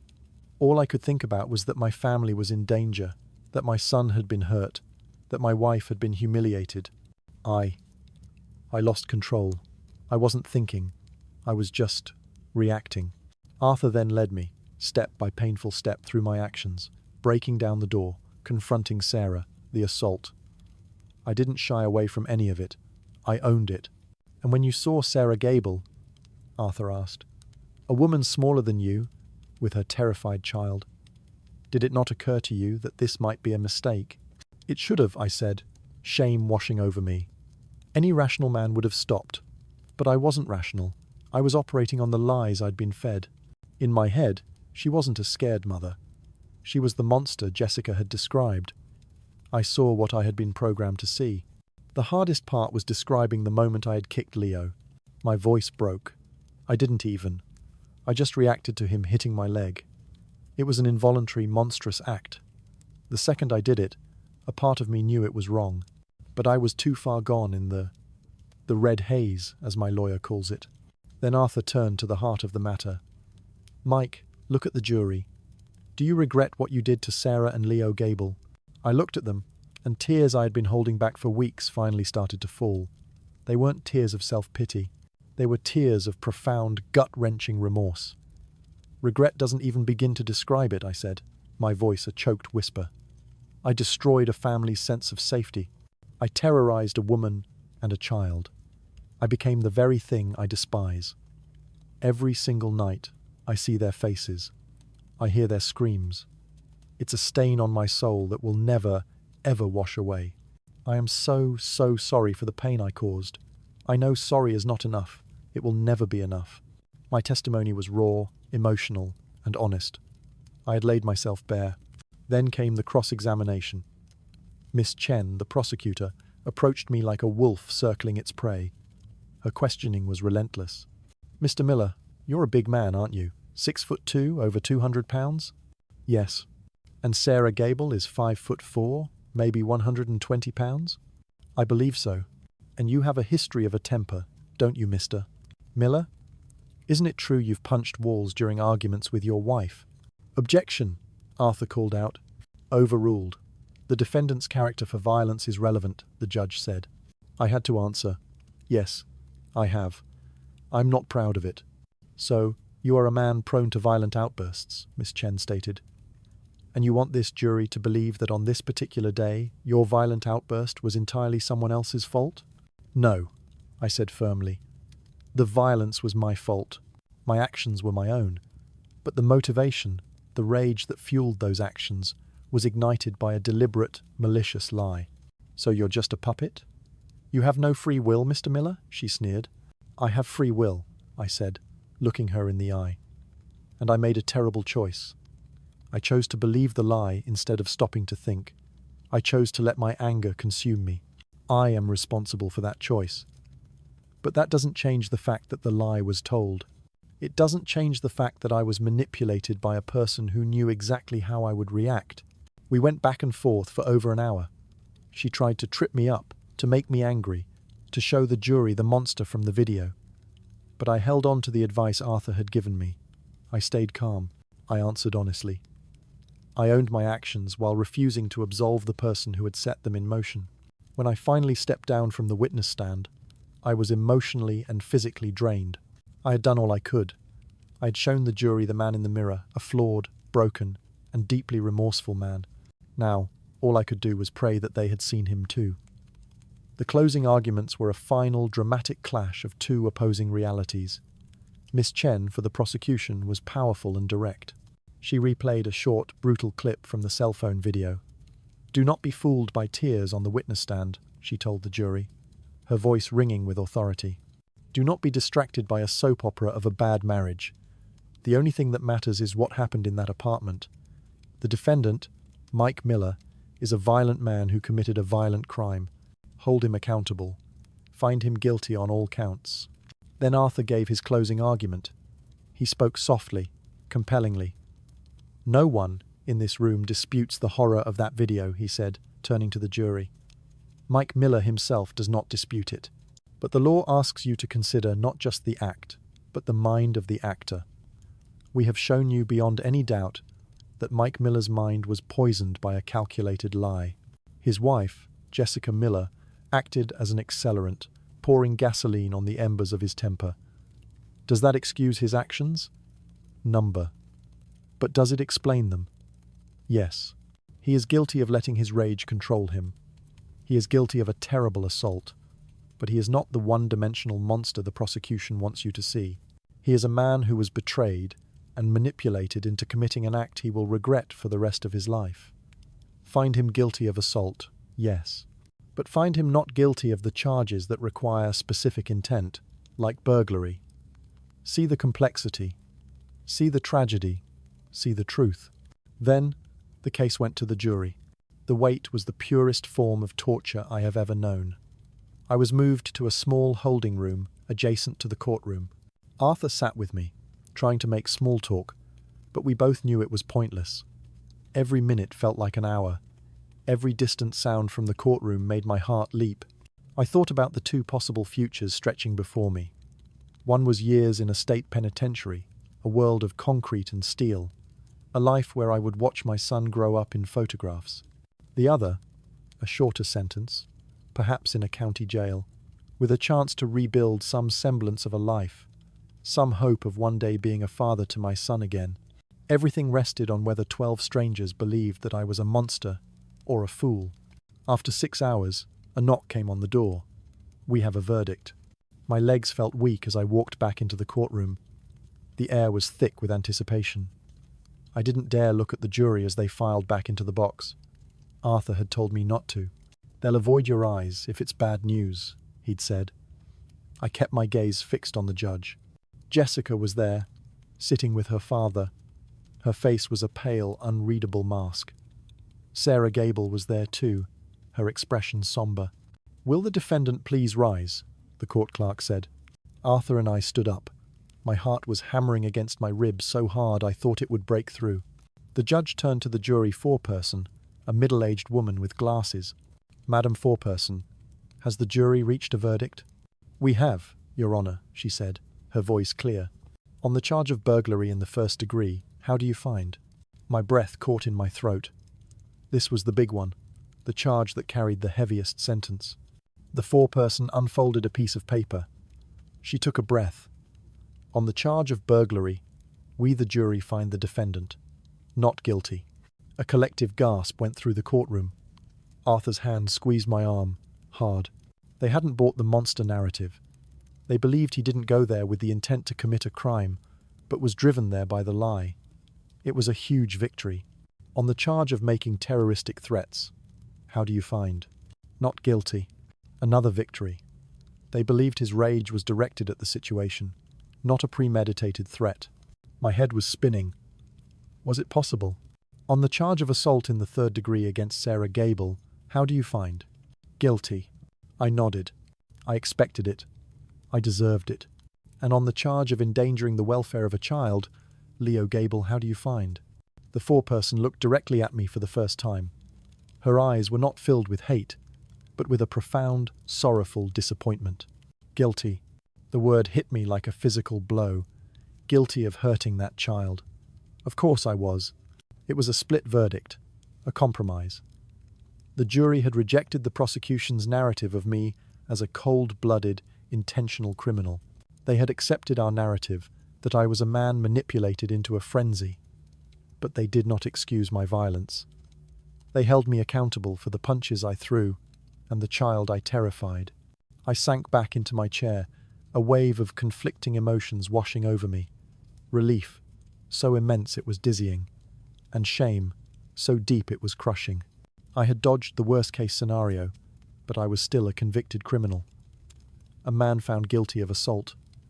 A man found guilty of endangering a child. I risked a look at Jessica. Her face was white with fury. This was not the outcome she wanted. A full conviction would have been her ultimate vindication, the final nail in my coffin for the divorce proceedings. A split verdict complicated things. It meant the jury had believed, at least in part, that she was a liar. Her father, Richard, was whispering furiously in her ear. Then I looked at Sarah Gable. She was crying softly, her brother's arm around her. Her tears didn't look like tears of victory. They looked like tears of exhaustion. The ordeal was finally over. Justice, in its messy, imperfect way, had been served. The judge set a sentencing date for 6 weeks from now. My bail was continued. The trial was over. But as I walked out of the courtroom, past the flashing cameras and shouting reporters, I knew my sentence had already begun. It was a life sentence of living with what I had done, a life sentence of trying to earn back the trust of my son, and a life sentence of remembering the day I let a lie turn me into a monster. The 6 weeks between the verdict and the sentencing were a strange purgatory. The world no longer saw me as just a monster, but the story was now more complex, more sensational. Manipulated husband guilty of assault, the headlines read. Jessica was now part of the story, her picture often appearing alongside mine. The court of public opinion was divided. Some saw me as a victim of a toxic marriage, while others saw me as a violent man trying to blame his wife. The truth, I knew, was somewhere painfully in between. The biggest change was in the divorce proceedings. The split verdict had been a cannonball through the hull of Jessica's case. Her demand for sole custody and massive alimony, once based on her narrative of being married to an unpredictable monster, now looked greedy and vindictive. Arthur, armed with the jury's implicit rejection of her story, went on the offensive. The reckoning came not in a courtroom but in a sterile conference room in Richard Davenport's law firm. It was a settlement conference. Me, Arthur, Jessica, her father, and her divorce lawyer. Jessica and Richard tried to maintain their arrogant posture, but the ground had shifted beneath them. Arthur laid out our position bluntly. My client has been found guilty of assault, and he will accept his punishment, Arthur began. But the jury also, by acquitting him of the intent-based charges, sent a clear message. They believed he was manipulated. They believed your client, Mrs. Miller, lied. If we proceed to a divorce trial, we will subpoena every witness from the criminal trial. We will replay that phone call in family court. We will put Ben Carter on the stand. We will put Jessica's character on trial in a way that will make the criminal case look like a walk in the park. The family court judge will hear everything. He let the threat hang in the air.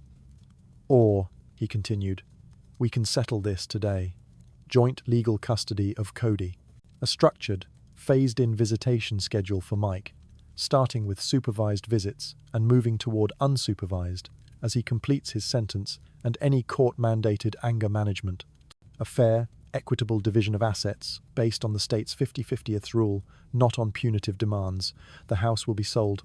The business is Mike's, but Jessica will receive her legal share of its value. Richard Davenport's face was purple with rage. He saw his perfect narrative, his control, slipping away. But he was also a pragmatist. A public, nasty divorce trial would drag his daughters, and by extension his name through the mud even further. Jessica looked at her father, then at me. Her eyes were filled with a hatred so pure it was almost beautiful in its intensity. She had lost.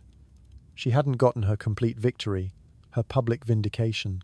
Fine, she spat, the word clipped and venomous. But any visitation is supervised, for years. I don't trust him alone with my son. We'll let the court-appointed mediator decide the schedule, Arthur countered smoothly. But joint legal custody is non-negotiable. After hours of tense negotiation, we had a deal. I wouldn't be erased. I would still be Cody's father, not just on his birth certificate, but in his life. It was the single most important victory of my life. A few days before my sentencing, I received a letter. It was from Sarah Gable. My hands trembled as I opened it. Mr. Miller, it began, I have spent a lot of time thinking about what to say to the judge at your sentencing. For a long time, all I felt was anger and fear. You took something from my son and me that day, a sense of security that we may never fully get back. For that, I believe you deserve to be punished. But I also sat in that courtroom and listened. I heard the phone call. I heard your testimony. I don't believe you are an evil man. I believe you are a man who did a monstrous thing.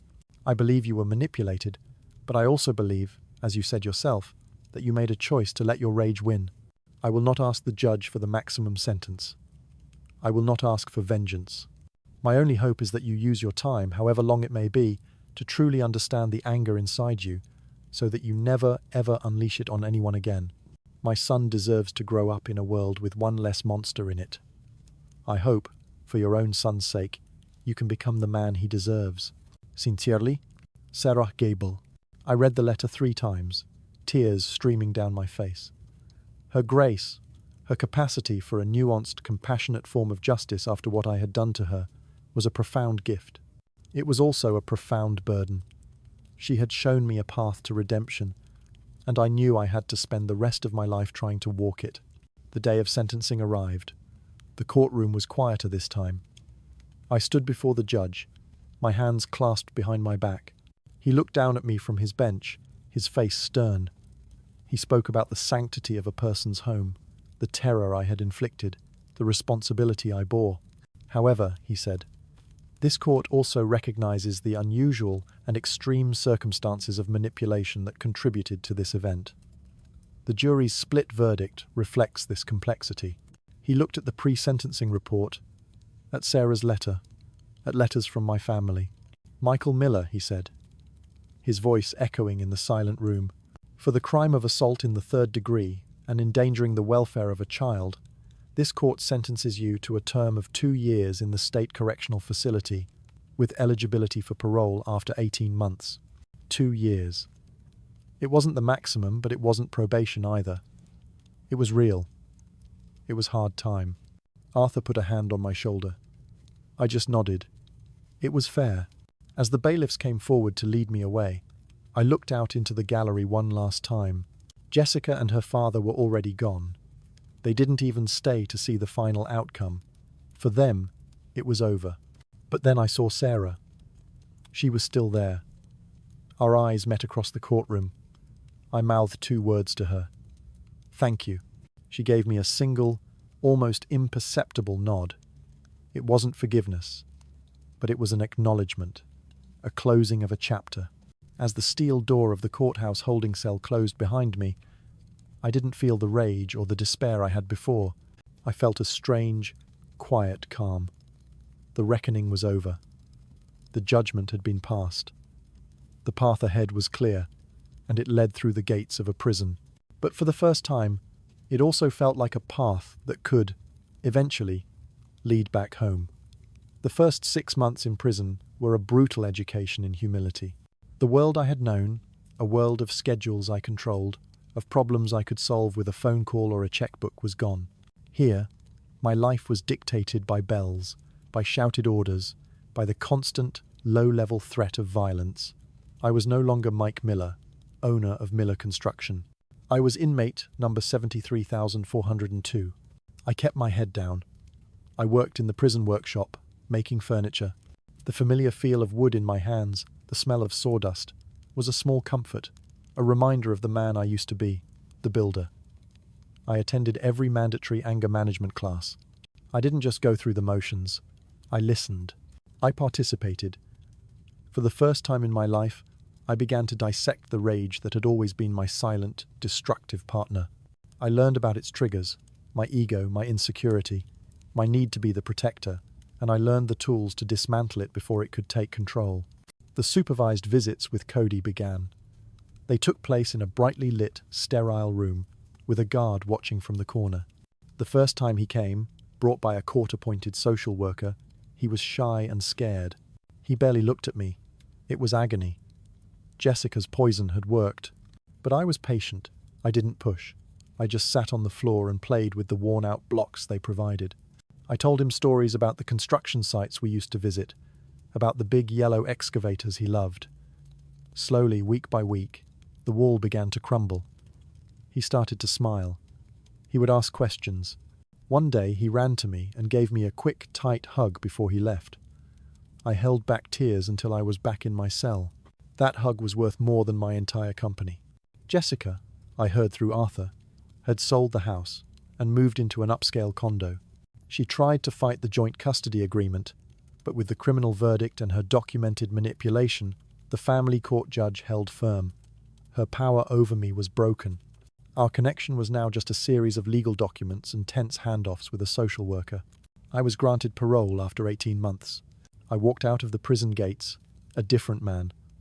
I was thinner, greyer, and the arrogance I once wore like a suit of armor was gone, replaced by a quiet watchfulness. My company was gone, sold for parts to pay off debts and Jessica's settlement. My fortune was gone. I moved into a small, rented apartment on the other side of the county. I got a job working for another construction company, not as an owner, but as a foreman. I was swinging a hammer again. It felt honest. It felt right. My visitations with Cody became unsupervised. I would pick him up on Saturday mornings. We didn't do anything fancy. We went to the park, never Maple Creek. We went for pizza. We built elaborate Lego creations on my apartment floor. I was just his dad. I answered his questions honestly, in ways a 6-year-old could understand. Daddy got too angry, I would tell him, and he made a very big mistake. He had to go to a timeout for a long time to learn how to not be angry anymore. One afternoon, about a year after my release, I was at the hardware store picking up supplies. As I rounded an aisle, I came face to face with Sarah Gable. We both froze. It was the first time we had seen each other since the trial. She looked well.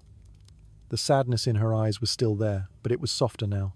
"Mr. Miller," she said, her voice even. "Please," I said quickly, "call me Mike, and I don't know what to say." "You don't have to say anything," she said. She glanced at my work clothes, my tool belt. "I heard you were out.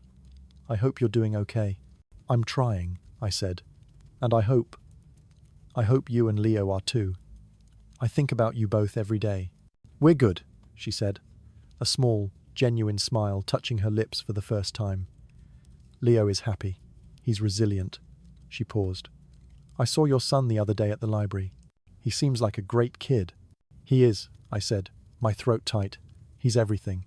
We stood there for another moment in an awkward, but not hostile, silence. The chasm between us was too wide to ever be bridged, but the animosity had faded, replaced by a shared, tragic history. "Well," she said finally, "take care of yourself, Mike." "You too, Sarah," I replied. As she walked away, I felt a sense of closure I never thought I would get. She had moved on. She had healed. And in her own quiet way, she had given me permission to do the same. My life is not the one I had planned. It is smaller, quieter, and marked by a permanent scar. I will always be the man who did a terrible thing because he listened to his wife's lies. That is a part of my story. But it is no longer the whole story. My relationship with my son is real, and it is strong, built not on material things, but on time and patience and honesty. My work is honest. My life is simple. The rage, the red haze, is gone, replaced by a hard-won peace.